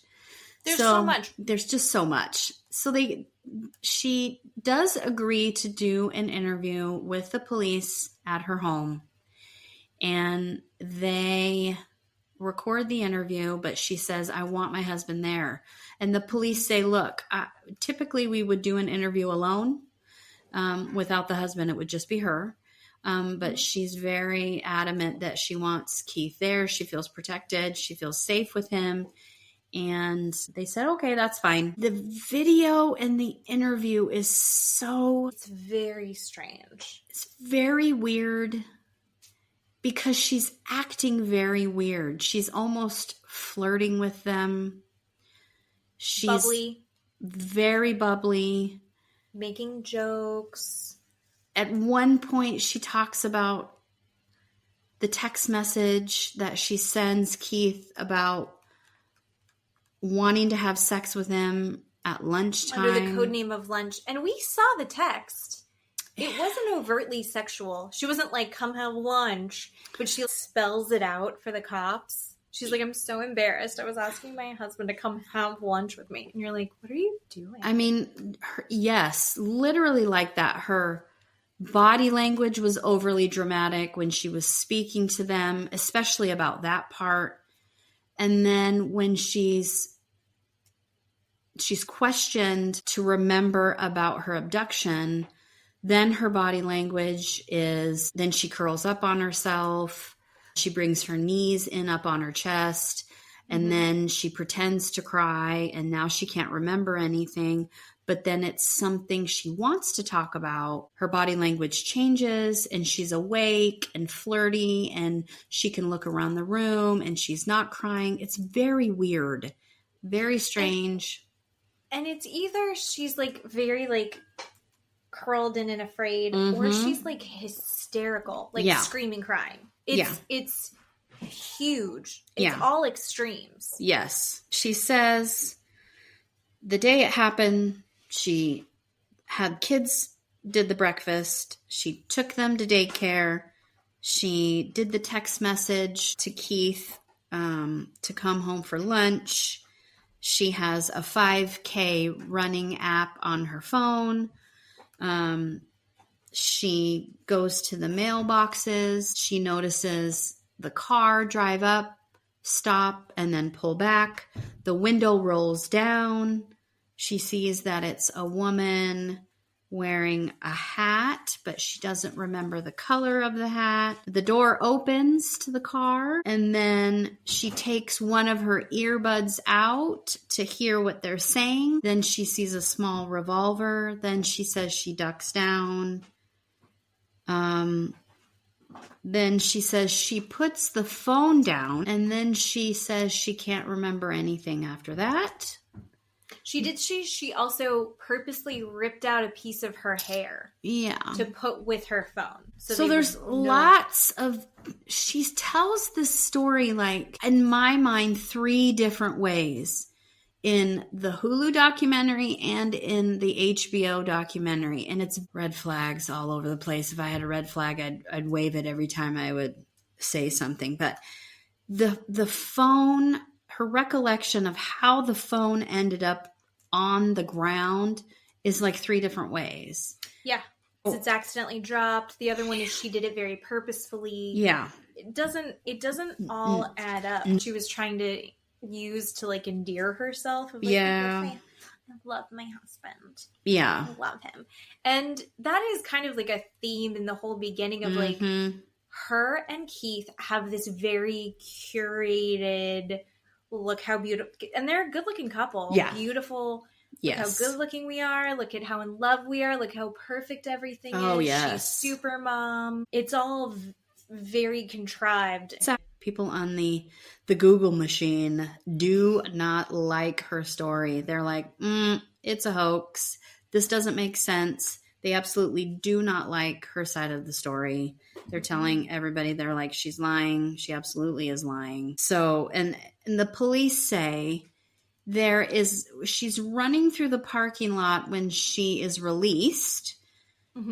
And then when she's found by the police, she's chained up. So how tied to her behind the back? How is she running if she's chained? So they're questioning that. They don't. Everybody's wondering about that.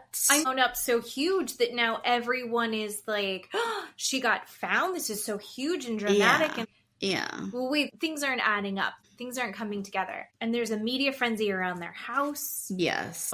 They decide to go to therapy. They think that therapy will help her remember what happened. So they go to therapy twice a week for 2 hours each time. And the therapist, he goes with her. And the therapist says, well, why don't you write it down? And then this story comes out of 22 days. They write this book or whatever, this story called 22 Days, if you will. So here's my rub. My rub is with this GD story or book or whatever you want to call it. So how can she, and they have these, what is it called when she's... The excerpts? Yeah, the excerpts of the story that she writes, or however you want to say it. How can she remember so vividly these words for her book, but she can't recall it for the police? I'm bothered by that because he's got the book and he's reading it, right? And she has named the older woman Smegma and the younger woman Taint. But, I mean, she is literally writing a book and narrating it. I am in this room and I'm not a good writer. I can't even come up with, I don't even know. She's like, I can smell. Yeah. It was actually a nice overly narrative. Dramatic. So embellished. She's like, I can still smell the mustiness of the carpet, the roughness on my knees, every fiber in the, and she's very elaborate and verbose, and it bothered me. Very dramatic. Super bothered me. But they're trying to get all of this information for her, but at the same time, Keith, he's got this wife who's been through this hellacious trauma. Yeah. And part of him feels very dirty and wrong because things aren't adding up for him either, but also he is completely consumed with taking care of his wife at this point. He's having to deal with all of her triggers. He's taking her to therapy twice a week for 2 hours at a time, and he's got to sit with her the whole time. Yeah. He's also, like, trying to figure out who the fuck did this. Like, this is fucking terrifying. He's scared. Are they going to show up and try and finish the job? While at the same time, it's eating away at the back of his mind. Like, did she? Is this real? I don't know. But he doesn't really have time to really question her because he's dealing with her body being in tatters. He's dealing with all of her PTSD triggers. Can't have black beans in the house. Can't listen to Hispanic music. Oh no, that'll throw her off. She has to see people making her food. Yeah. Otherwise, like, because she knows that she'd been drugged with the food, so she's terrified of that. She wouldn't go to sleep unless all the lights were on. Yeah. So she's got all of this stuff going on. Now, he's also putting his energy into trying to track all of this down, which I thought he thought of stuff I didn't even think of. And he was sitting there with the police, then with the therapist going, details. Right. We're going to figure it out. I mean, that he drew out the description of the closet in the bedroom that she had been locked in and gave that to the police and the FBI. And then he was like, she might remember more about the ladies. Can we get a police sketch artist? And the FBI was like, here's the best sketch artist we got. Here you go. And then the part that I thought was really interesting is that she had started to describe the table that was in the room. Yeah. That she had to lean on when she was getting her back branded. Yeah. And he found it on Wayfair. Yeah. Which was impressive to me. Yeah. Because I can't find a new ottoman on Wayfair. Yeah. So. He admitted to the therapist at one point that he didn't believe her. And the therapist said, okay, fair. Thank you for saying that. But, look at all of her injuries. Look at the brand on her back. And he said, okay, you're right. I'm sorry. Well, so, the first thought was, she's like, do you think that she could inflict this kind of stuff on herself? Yeah. And he was like, yeah. Mm-hmm. But then the therapist was like, oh my God. And he was like, yeah, I'm crazy. I know. I don't know. Yeah. And then we hear a story about how she did inflict injuries on herself. He does tell a story when she was with an ex-boyfriend about how she did cut herself, her back, with some knives. But she tells different people different stories about those scars. That's what I meant about in the beginning. Different realities, different stories to different faces. So he's like, yeah, I can see her doing those things to herself. So, like I said, he does go back and forth saying, I don't believe her, but I do feel bad for her. So, I think you feel guilty for not believing. Yeah. The kids were tremendously affected by it, and it was very hard to watch. And he knew that. He would say, if you're going to have a moment or an episode, can you do it in another room? He would ask her to do that. He would draw floor plans. He would get shoe boxes. He would try and do all these things for the police and for her to try and remember more. And again, that just bothered me so bad that she could write a book but she couldn't remember other things.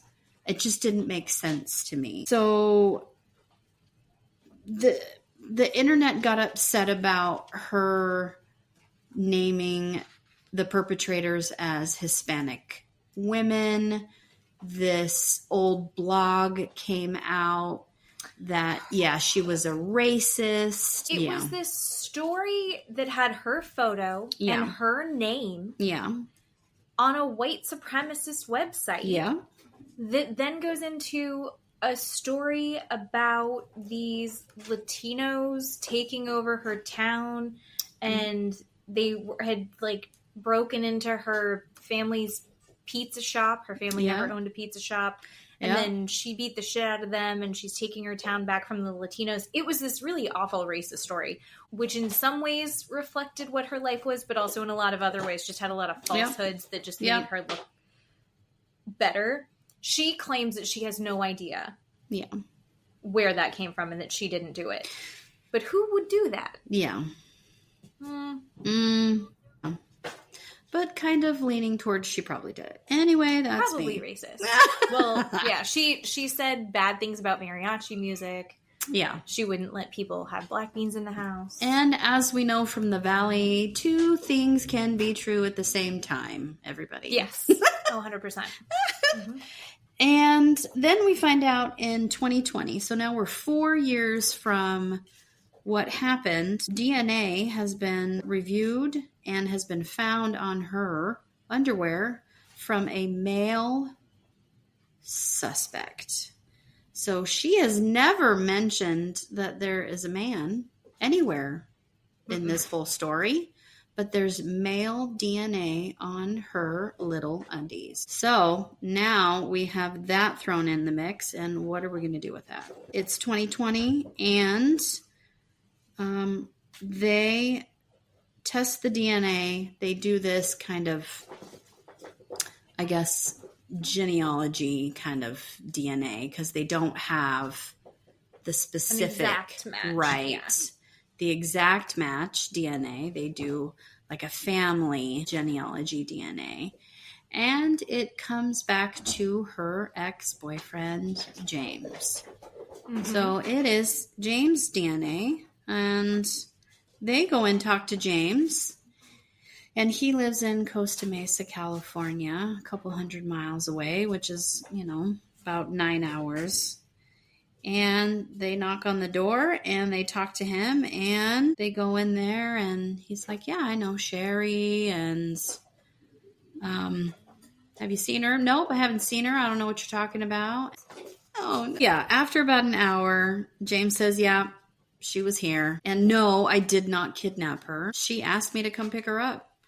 And she asked me to do all of these things to her. And the police were absolutely stunned. They said, all right, back up. Tell us what's going on. They said, did you do any of these injuries to her? And he said, well, I helped her, but I didn't do them to her. Like, I shot a hockey puck off of her leg. That's how she got one of the bruises. She asked me to do that. She asked me to do that. She took my hockey stick and broke her own nose with it. I went to Hobby Lobby and I bought all the stuff to do the branding. So they began to walk around his house.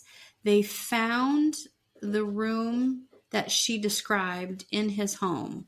They found the coffee table that she described laying on to be branded.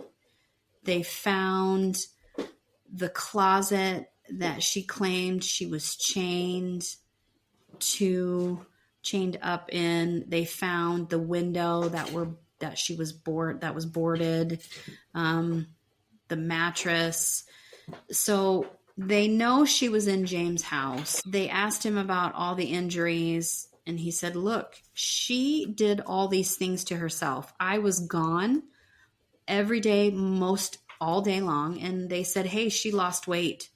And he said, look, she had all the food that she wanted to eat. She just restricted herself.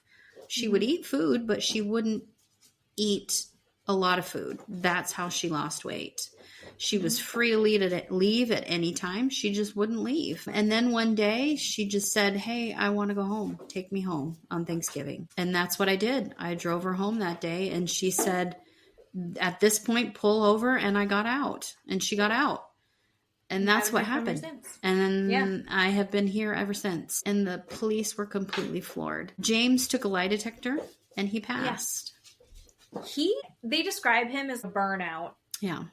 And he's not actually in either documentary. There's 2 seconds where he's being recorded, but not with his permission. Mm-hmm. But that is so insane. Yeah. She's described in detail 22 days of being held captive and tortured horrifically. She talks about the 2 women and how awful they were. And then you find out from James that, well, his side is that she just hung out with him. She said that she was being abused by her husband and she wanted to get out. And he was just being a good friend and went and helped out and picked her up and did what she wanted to do. She wanted him to hit her with a hockey puck. And so he did it. That seems insane to me. Yeah. But all of this becomes so insane. Yeah. But the police go, checks out. Based on him passing that polygraph test and based on the evidence that they have, they clear him. And they're like, he said that that's what it is. Yeah. So when they confront her. Yeah. So about 3 days later, after they talk to James, they call Keith in and say, hey, will you come down to the police station? We have some new information. And we want to talk to you about it. Sherri did have also, I forgot to mention, a rash up and down her arms. And they asked James about this rash. And he said, she cleaned my house. And they said, excuse me? And he said, yeah. She asked me to buy some cleaning supplies. And she cleaned my house. And she was allergic to these cleaning supplies. That's how she got this rash. I mean, think about that. She knew she was allergic. She did it on purpose so she would get this rash. I mean, that is psychopathic. Anyway, I just had to say that. So they bring both Keith and Sherri in to give this information. So they just slowly feed this information a little bit at a time to Sherri. They're talking specifically to Sherri. Keith is just sitting there. And that he's reacting to everything. Yeah. He's thrilled. They're like, look, see this table? See this picture of the, we found the place that you were in. Mm-hmm. And Keith is like, holy shit. Yeah. They figured it out. They found the people. This is like, oh my God, we're going to get justice. Mm-hmm. Because they've still been dealing with Sherri for the last 4 years, having all of this PTSD, and their life has been completely circling around her trauma. Yeah. Yeah. Oh. So they have a picture of the inside of James' house and they show it to him and they're like, oh my God, that's it. And Sherri goes, well, that's similar, but that's, I don't know that that's it. It's different. That's different. And she's kind of making a joke and you can tell she's getting uncomfortable because she knows. And they say, well, the DNA came back and it's James. It's your ex-boyfriend. And she's like, no, that's not it. And then they say to Keith, do you want Keith to stay in the room for the rest of this, or do you want him to leave? And then she looks at Keith and is like, do you want to stay or do you want to go? And he was like, I want to stay. Are you kidding me? I am not leaving this room. After she has made him be with her for 4 years. Yep. They said COVID hit. Yep. And it was like nothing really changed for them because they had been on lockdown at their house because of the media frenzy. Yep.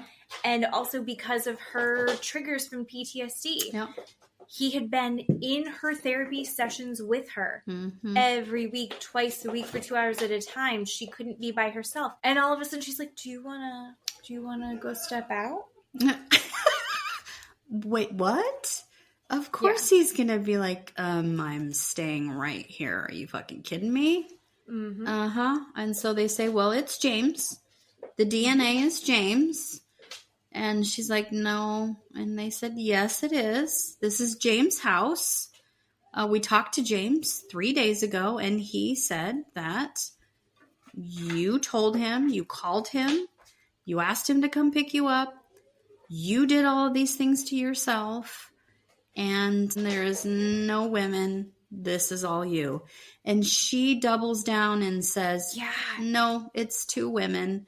She goes into hysterics, starts crying, and is absolutely does not waver from this stupid story. No, the craziest part is that suddenly she's like, yeah, I'm not going to press charges against her. What? And they're like, there is no woman. She's like, no, right. She's the reason that I'm with my children. Because I guess she had said that the reason they let her go is that something went wrong. Mm-hmm. They were going to do something like sell her maybe or something, but something went wrong. She didn't understand they were speaking Spanish. Yeah. But then she heard a fight, and then there was a gunshot, and then Tate, the smaller, nicer Mexican woman, drove her back and then pushed her out of the car. Yeah. But she's the reason that she's still alive and gets to be with her children, so she's not going to do anything to go against that woman. And she's protecting Taint now. None of it makes sense. Any sense. You named her Taint.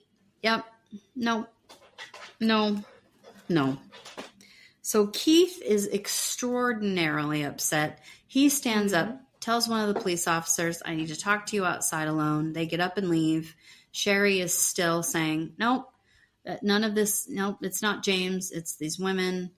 Mm-hmm. And they don't charge Sherri with any crime at this point. She is free to leave at this point. Sherri and Keith leave the police station, but Keith is very mad at Sherri and says, nope, you cannot come home, and does not let her come home, and says, kicks her out. Basically, you have lied to me. His instinct was correct and says, you have lied to me. Do not come home. I don't want you around the kids, and won't let her come home. So Keith goes to his mentor. He's an older friend. His name is Dale. And he says, what do? I have 2 stories. I have Sherri's story, and I have her ex-boyfriend James' story. I don't know who to believe. I don't know what to do. What do I do? And his friend says, okay, you have 2 stories. What do you want to do? Who do you think you should believe? So Keith's like, well, I guess when you put it that way, I guess I'll believe my wife. I'll believe my wife. He had a really good argument that it was like, all right, if you find out that you're wrong, who is it going to be more painful to find out that you were wrong? If James lied to you when you were wrong, that's going to be a lot worse than if your wife lied to you and you were wrong. Believing your wife and then finding out that you're wrong is not as bad as believing this other guy and then finding out that you're wrong and that really your wife has been traumatized and a victim. He lets her back in. Yeah. Ugh, is right. So he lets her back in, and he says it's really awkward in the house. They're trying, he's trying to believe her. He says, I'm going to choose to believe my wife. And at this point, right, the police and the FBI are still looking at Sherri. They're like, yeah, nope, we believe James. We absolutely do not believe Sherri. They find a secret Pinterest board with wood burning tools and branding that Sherri didn't tell them about. They just keep finding all of these things that lead them towards Sherri's still a liar. Hint, hint, Sherri's a liar. So they're trying to build this case where they can charge Sherri with some federal crimes. It takes them 2 more years to be able to charge her with some federal charges. Right. So finally in March of 2022, they arrest Sherri. They charge her with making false statements to the FBI and mail fraud because she has signed up for some victim funding and she is getting all this extra income from the state of California that she doesn't deserve. Thousands and thousands of dollars, which is what that mail fraud is. So she is released 5 days after her arrest, and Keith is not there at her release, which I wouldn't be either if I were Keith. That's just me, people. She is released with an ankle bracelet, and so that is in March. And in April, she pleads guilty. Yeah. Decides to take a plea deal. Yeah. She decides to take a plea deal. But Keith says, wait a minute, why are you pleading guilty if you did nothing wrong? That's interesting. Well, he comes home, she's at the house, and she's like, let's talk about it. Yep. And then strips naked and is like, we should fuck. Yeah. What are you talking about? And she was like, listen, Here's at this. the thing. Here's the thing. Also, I'm going to take this plea deal. No big deal. I'm just going to have, like, house arrest, which is basically what we're doing anyway, so it's all whatever. And he's like, how is it all whatever? No. And she's like, no, it's exactly the same. We've been hanging out at home anyway. Now we're just hanging out at home without the victims fund. She is a psychopath. Ugh. So she gets sentenced to 18 months in prison, $300,000 in restitution, and there you go. Anyway, so she turns herself into federal prison. She only ends up doing 10 months of the 18 months. And we do find out that the kids tell Keith that Sherri has been basically poisoning them for attention. She soaks rags in rubbing alcohol, puts them in a Ziploc bag, ties a string around the Ziploc bag, and then puts the bag around their neck while they inhale the fumes, get sick from the fumes. She takes them to the doctor, and then we just do this over and over and over and over again. So he effectively gets full custody, legal and physical custody, and there you have it. So crazy. That's where that HULU documentary ends. She gets out of prison. She goes to a halfway house, and then we're not quite sure what happens to her after that. And then, like Jen said, I texted her and said, she has her own documentary coming out saying, you know, haven't you ever lied?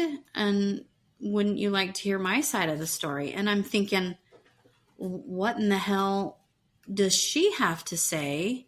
Right. When she has admitted guilt, right? And so I thought, well, I never really watched the HULU documentary. I want to see what this HBO thing has to say. And this HBO documentary, spoiler alert, effectively she is going to blame James. She just says James. Oh, Keith and James. Yeah, Keith and James. Yeah. James is the perpetrator, right? He's the one that inflicted all of these. But there's more to it than that. So the HBO documentary, she is so overly dramatic. She's so wacky. From the very beginning. Yes. The very first thing, she's like, everyone wants me to be able to go and just make it all nice. She's like that's my magic wand. Harry Potter. I'm going to do weird things because this whole thing is so strange. And it was like, you are putting on a whole fucking show. Yeah. But this version, it's from her perspective. She's retelling the story. Right. And yeah, they have her therapist. Yeah. Oh my God. They have Keith's sister who's fully on her side. Yes. They're showing a couple of the FBI agents who are not on her side. The lady FBI agent. Yeah. She was fucking badass. At first I was like, what a cocky bitch. And then I was like, oh, what a cocky bitch. Yeah, their perspective from their investigation. Yeah. Mm-hmm. They didn't trust her at all. No. So much of what they're doing, and they're giving this perspective of all of her stuff that it comes from is really from her person. Oh my gosh. What? I've Listen, never Jax heard Taylor. of. 100%. It's like, well, she wasn't totally in control of this because she had trauma when she was younger that was never addressed, and so now she's got this personality disorder where she fawns over everyone, and she seeks out like positive attention from men, and she'll lie to ingratiate herself with people and to get attention. And you're like, I think that's just middle school, but then you get over it, and she did not. No. And it also is interesting because as they go through, they're also interviewing her parents and showing a lot of the same stuff. One of the things I thought was interesting is she's throwing Keith under the bus. Yes. The whole time. Every turn. In this documentary. I think that this is one of those situations where she's clearly a liar. Like, she doesn't even deny, I am a liar. Although she also Jax Taylors it and goes, are you saying that you've never lied? And she's like, I'm talking to you, the viewer. You've never lied? And then she looks at like the producer and she's like, all of you, I've seen everyone on this crew lie since we started filming. And you're like, okay, sure. I mean, they're trying to make a documentary, so they're not going to fight with you. But like, what the fuck?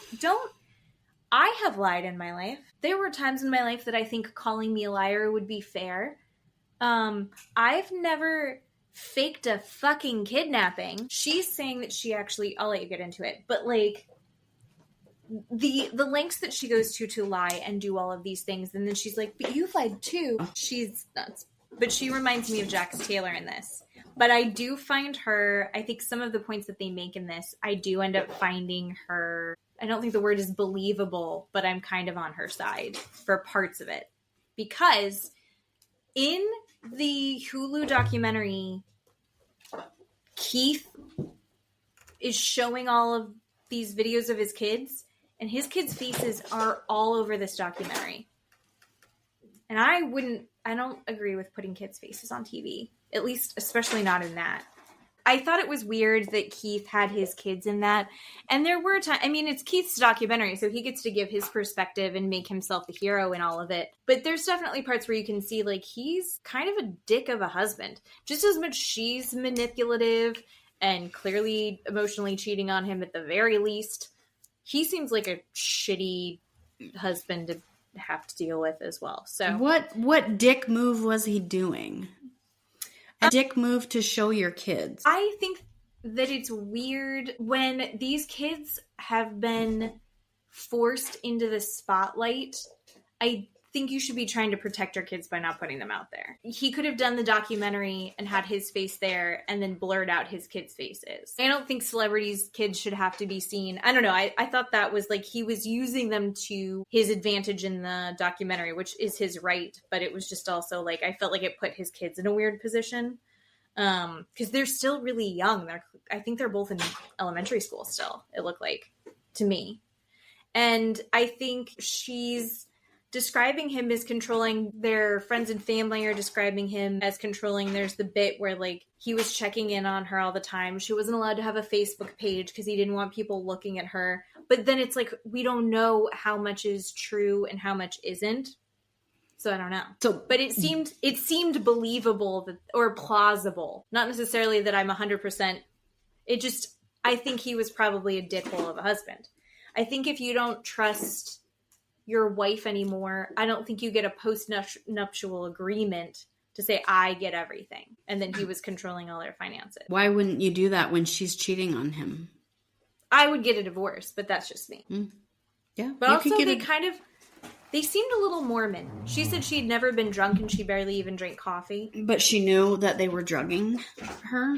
I mean, she doesn't make any sense. No. She doesn't make any sense. She knew that she was being drugged in the food, but she'd never had coffee before or drugs. So how is that making any sense? Everything she says doesn't make sense. But you're completely convinced that the fact that he was a complete dick, well, he was showing... I'm not completely convinced, but I feel like I wouldn't be surprised. I think it's one of those cases of they're both assholes and then she let it go to an extreme. Like, they should have just broken up. Your opinion that they should have just broken up. He said, "You're cheating on me. I'm not going to put up with this again. We have a postnuptial. We don't have kids. When we have kids, it's over. I get everything." How is that being a dick? I'm just saying it shows like a level of control. 100%. She shows a level of not reliability and not being trusted when she's cheating on. Sure. But So, I think that if you're going to come back together to say, like, if you ever fuck up again, I get everything, that puts her in a position. I think that her argument is, and what her argument ends up being is... Why does she deserve it, though? Why does she deserve to get everything when she's the one cheating? She's cheated a second time. Now they're done. Yeah. So why does she deserve to get anything? Well, they're in California. It's a no-fault state. They should split it 50-50. And he knows that. So she's cheated a second time. Now they're done. Why should she get anything? That's what his point California, is. Well, That's yeah, what his point sure. is. I see his point. I'm just saying, I'm saying her argument is plausible. I'm not saying that he's a monster and this is all his fault. I think she's a monster. I'm just saying I can also see plausibly that he's a dick. And like, she's cheating on him because she's not getting the attention that she wanted. Is that all his fault? Who knows? Was their marriage... But their marriage wasn't good, and they're both acknowledging that this is the same guy that stayed with her and let her back in the house after he knew she lied. And you're believing that it's plausible that he was controlling her? That doesn't make sense to me. This is what I'm saying. He chose to let her back in after he knew and had proof that she was lying. But it's plausible. See, that's what I'm saying. What she says is garbage.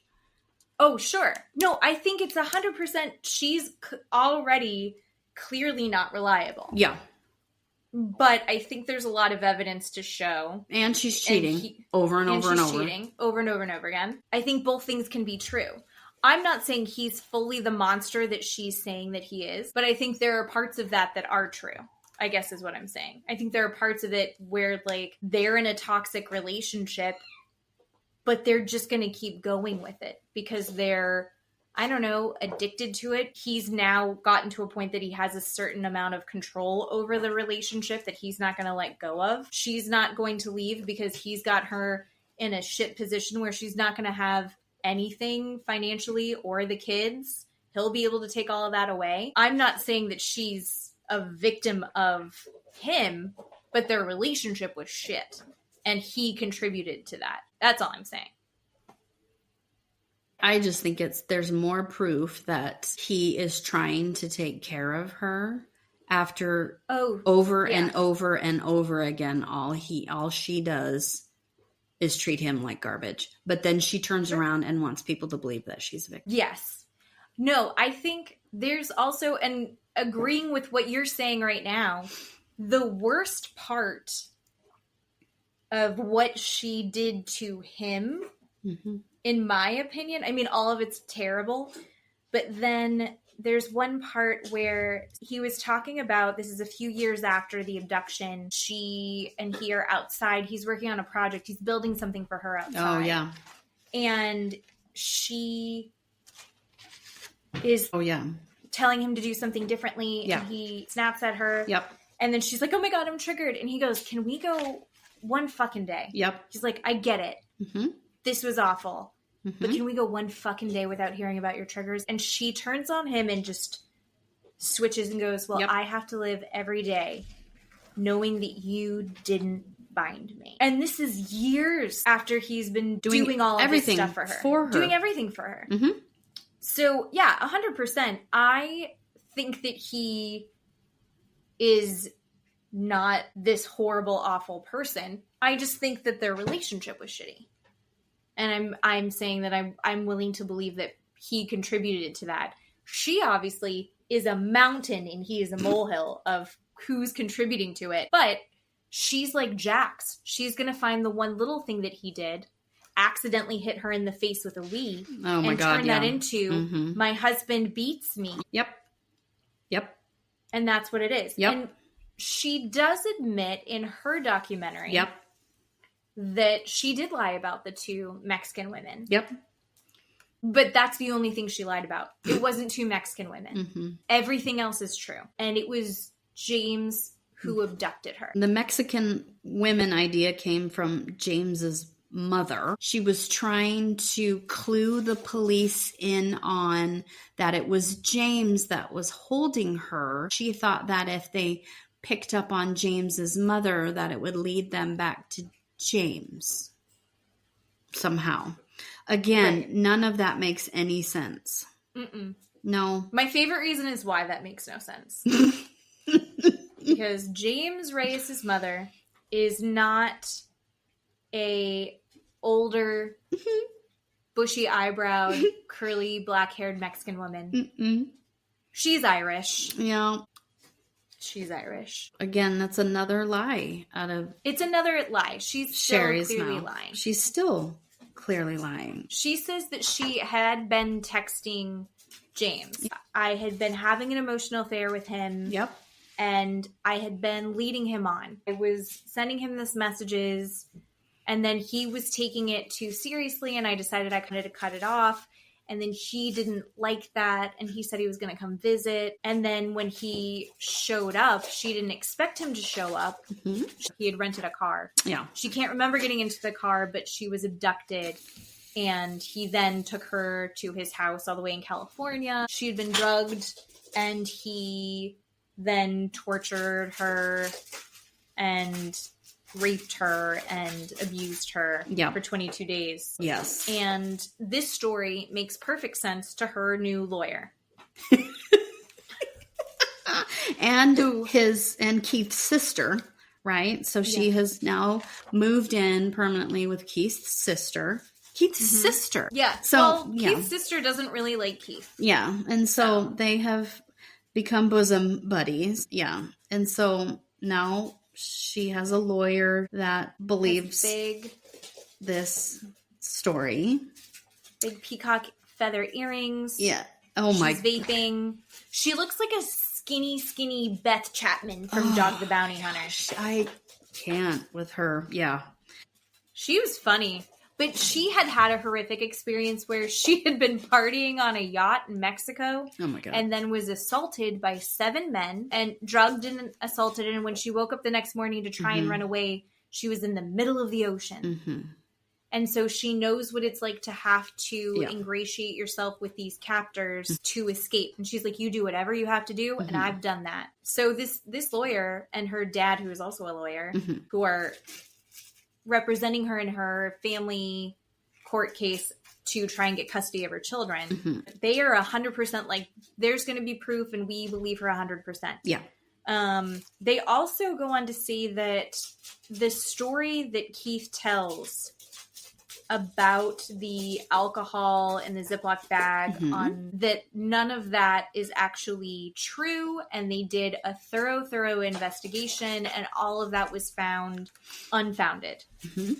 And the only reason that he has full custody is not because of that, but because she was going to prison. And that's what happens when someone's going into prison. Yep. I don't know how accurate that is. Like, procedurally, is that like how it would go? So there is, with CPS, there is what's called referrals, where like I could call on you, I could call and say Jen and Matt are abusing their kid, which is called a referral. And then CPS would say, okay, what's their address? I'm going to go do a knock and talk. They're going to come knock on your door. They're going to walk in your house, look around, talk to you, talk to your kid, and then go back to their office and type up a report and talk to their people and say, we're going to do a further investigation, or nope, we're going to stamp it and stick it in the file and it's dead. That's where the referral lays and it doesn't go anywhere. Or they do a full-blown investigation and they call a judge and they get a warrant. They call it a kid warrant and they take your kid from you. They could have just had a referral, which is non-founded, meaning they don't do the kid warrant and take the kid away. So they could have had something like that and never found anything founded on Sherri. Or that does happen quite a bit with parents who go away to get a prison sentence, they do. The judge does sign automatic custody to the other parent because they're going away, regardless of whether they've had referrals or not. So I guess both can be true. I don't know if we would really know either way. But I'm going to guarantee that he did call CPS, because in the other one, he said that they had the kids interviewed. Well, they said they, even in her documentary, she and her lawyer said they did a thorough investigation because she's already this high profile person. Yeah. And she's already known to be a liar. And when I saw the HULU one and he had those allegations, Matt and I watched that and we're like, she is awful. She should go to hell. Like, burn in hell that you would do that to your children. Yeah. And then she goes, no, we all have sensitive skin, which we know is true. She has cleaning things or giving her rashes. She's like, my kids have sensitive skin and I can't put Vicks on their chest if they're stuffy. So I would put it in a cotton bag with cotton balls with essential oils. I wouldn't let them sleep with it. We're like, I don't know. She was quickly coming up with the safety measures of why that's a bad idea and how she wouldn't do that. But he also explained that his daughter knew exactly where the rubbing alcohol was. Yeah.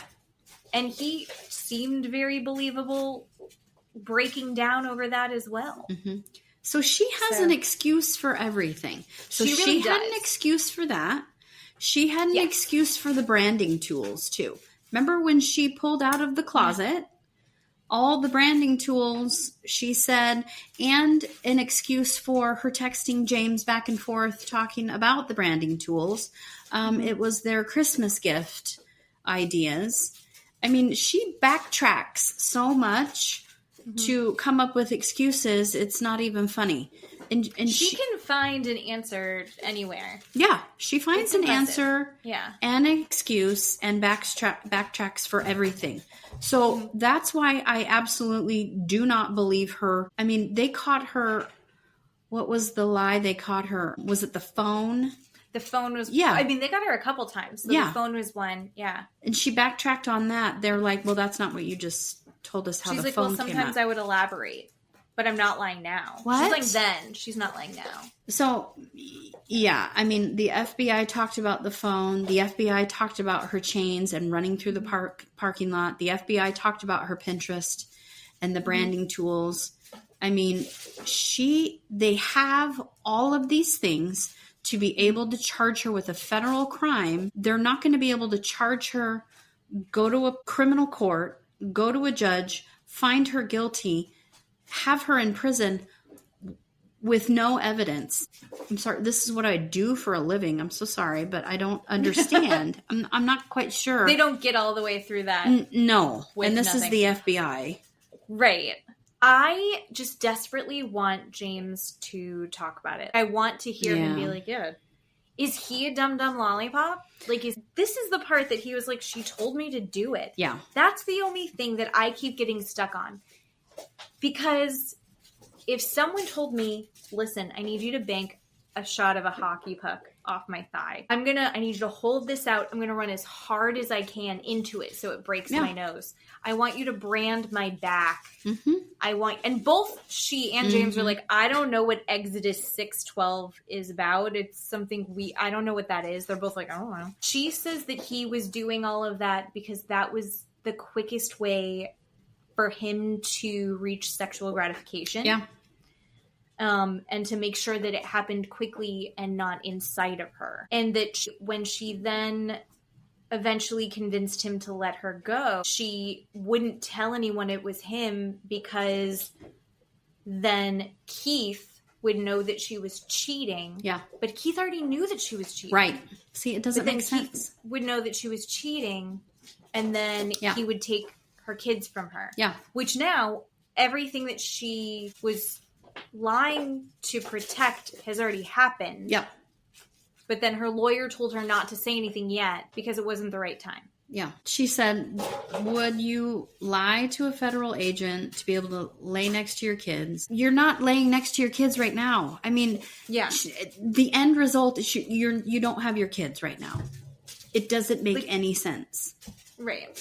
I mean, Well, the whole premise is she was cheating. Yep. And the second that Keith finds out, her life will be destroyed. Yep. So then when she was doing this thing that put her in a dangerous situation. Yep. And she becomes a victim, she can't be honest about it because then it'll get even worse because of Keith. Yeah, it's just, it's whacked out. Yeah. She still doesn't have her kids. Ugh.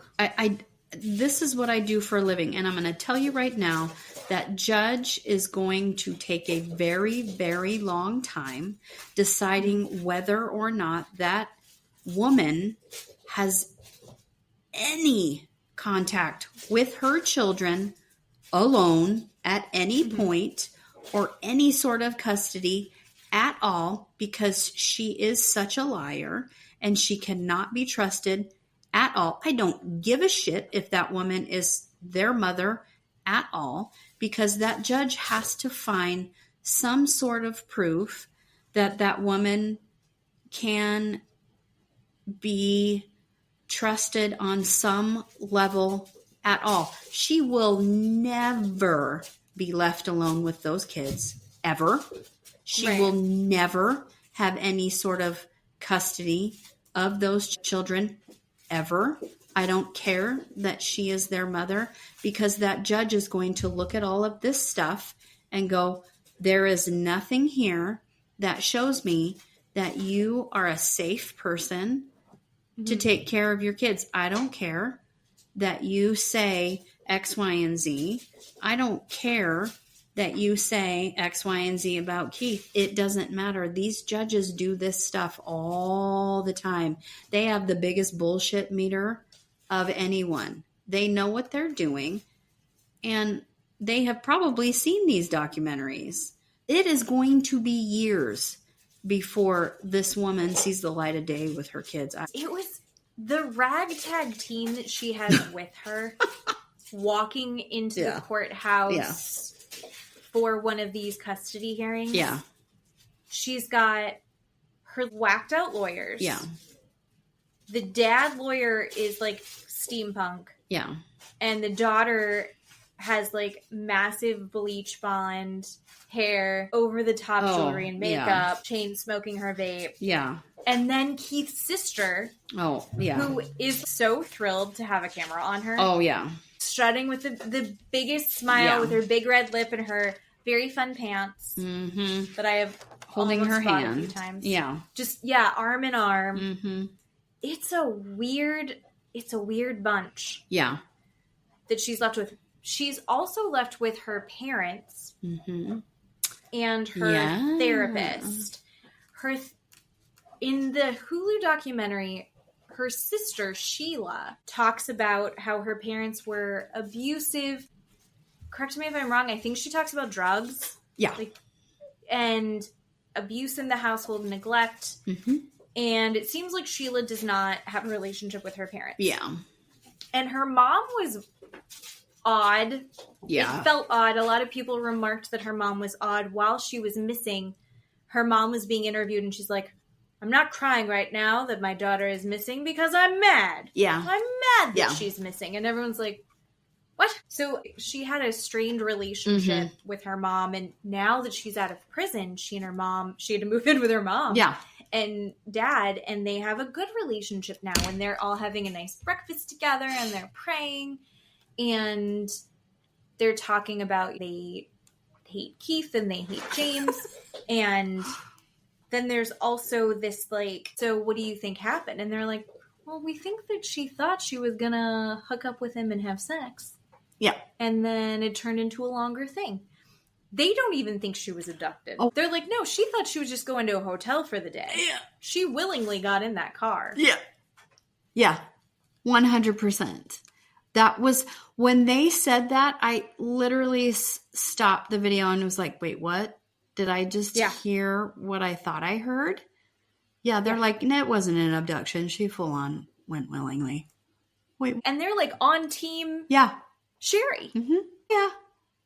Yeah. And we also forgot to say Miss Sherri took a lie detector test. Okay. Mm-hmm. Often are lie detector tests used in your experience, do you see these? It's not a real thing, right? Isn't it a pseudoscience? Yeah. And you can't really use it in court, right? But they can use it for documentaries. Yeah. Keith passed the lie detector test from the FBI, and they were like, cool, you're clear. James then passed the lie detector test, and they're like, cool, you're clear. Sherri did not pass the lie detector test. Oh, Sherri. She passed parts of it, but not all of it. And then the lie detector guy, administrator, technician, professional. Police officer dude, he was like, I think that she probably was abducted. I also think that she's a liar. Yeah. And you're like, cool. What? You're like, so this is why they don't use this in court. Yeah. Yeah. Yeah. And then how does it end? It was the best ending I've seen to one of these. Where she was like, do you think this is going to help me? And they're like, I don't know. Mm-hmm. And the answer, ladies and gentlemen, is no. Keeley does not believe her. I do not believe her. I also do not believe that Keith is a violent, abusive piece of shit dickhole. No, she says that Keith wasn't ever violent. Keith wasn't well, she did claim to her friends that he punched her in the face. But, she claimed to other people, but then she says that, and her lawyer says he was emotionally and financially abusive. And then Keith submitted paperwork that was like, when she would get money, I'd put it into our joint account so I could pay the bills. Yeah. Every time she would say, Keith did X, Y, and Z, at the end of the episode, his lawyer would say, Sherri got X, Y, and Z. He would refute it with, I have documents to show that Sherri did this, or I have documents to show I did not do whatever. Like, just basically proving she's a liar again. So, yeah.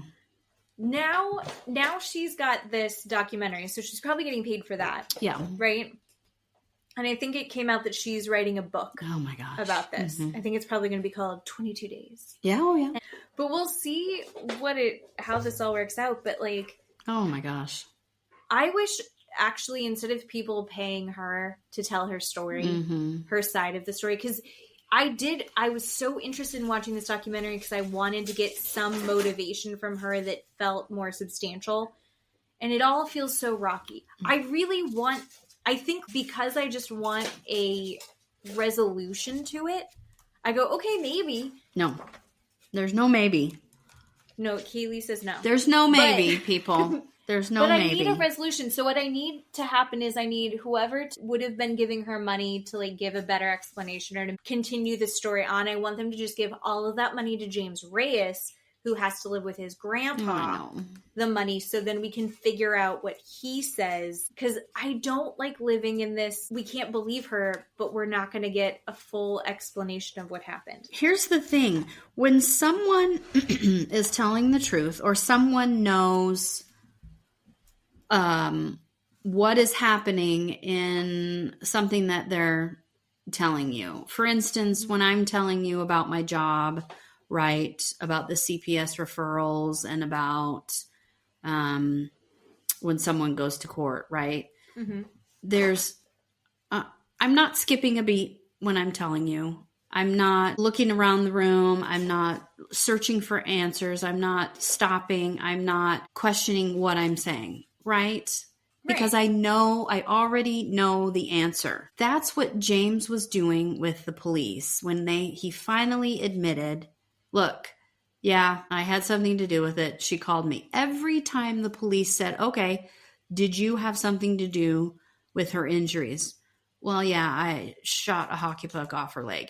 He did not skip a beat when he said that. Okay, well, how did she get branded? Well, yeah, I helped her do that. I went to Hobby Lobby and did that. He did not skip a beat when he said that. Okay, well, how did she get a rash? Well, I went to the store and she scrubbed it and she knew. He did not skip a beat. If he were lying, he'd be like, well, there was this product in the I guess it was like Clorox. Oh no, wait, maybe it was like Scrub Daddy. Do you see what I'm saying?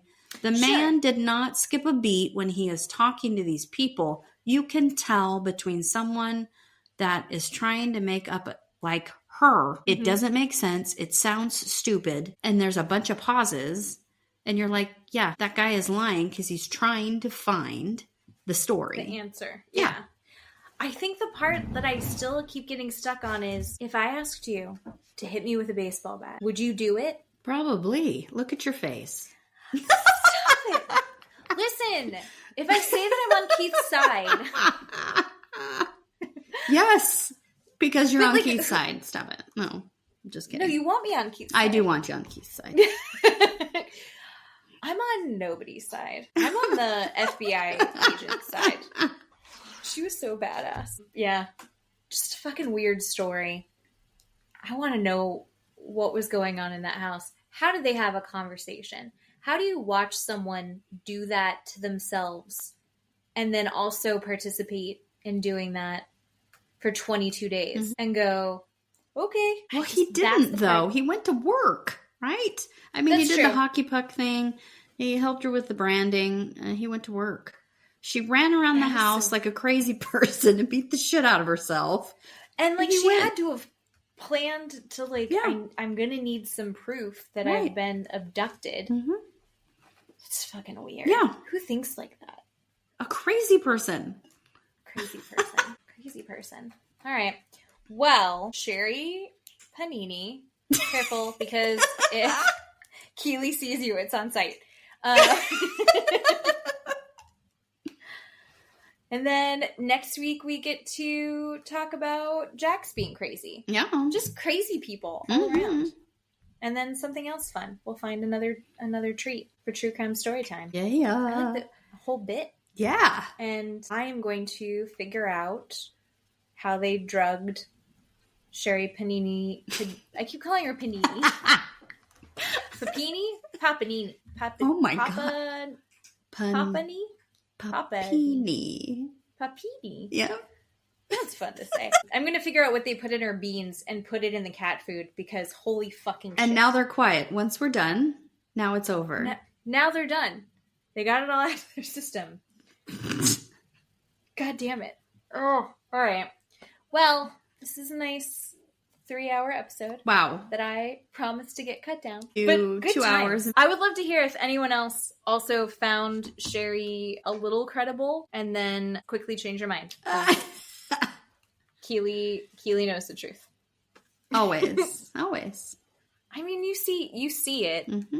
You break it down. I'm not arguing with you. I think you're probably right. I told you. I was like, poor Casey Anthony. So oh my gosh. I'm not a reliable... I'm not a good judge of character. Mm-hmm. Terrible.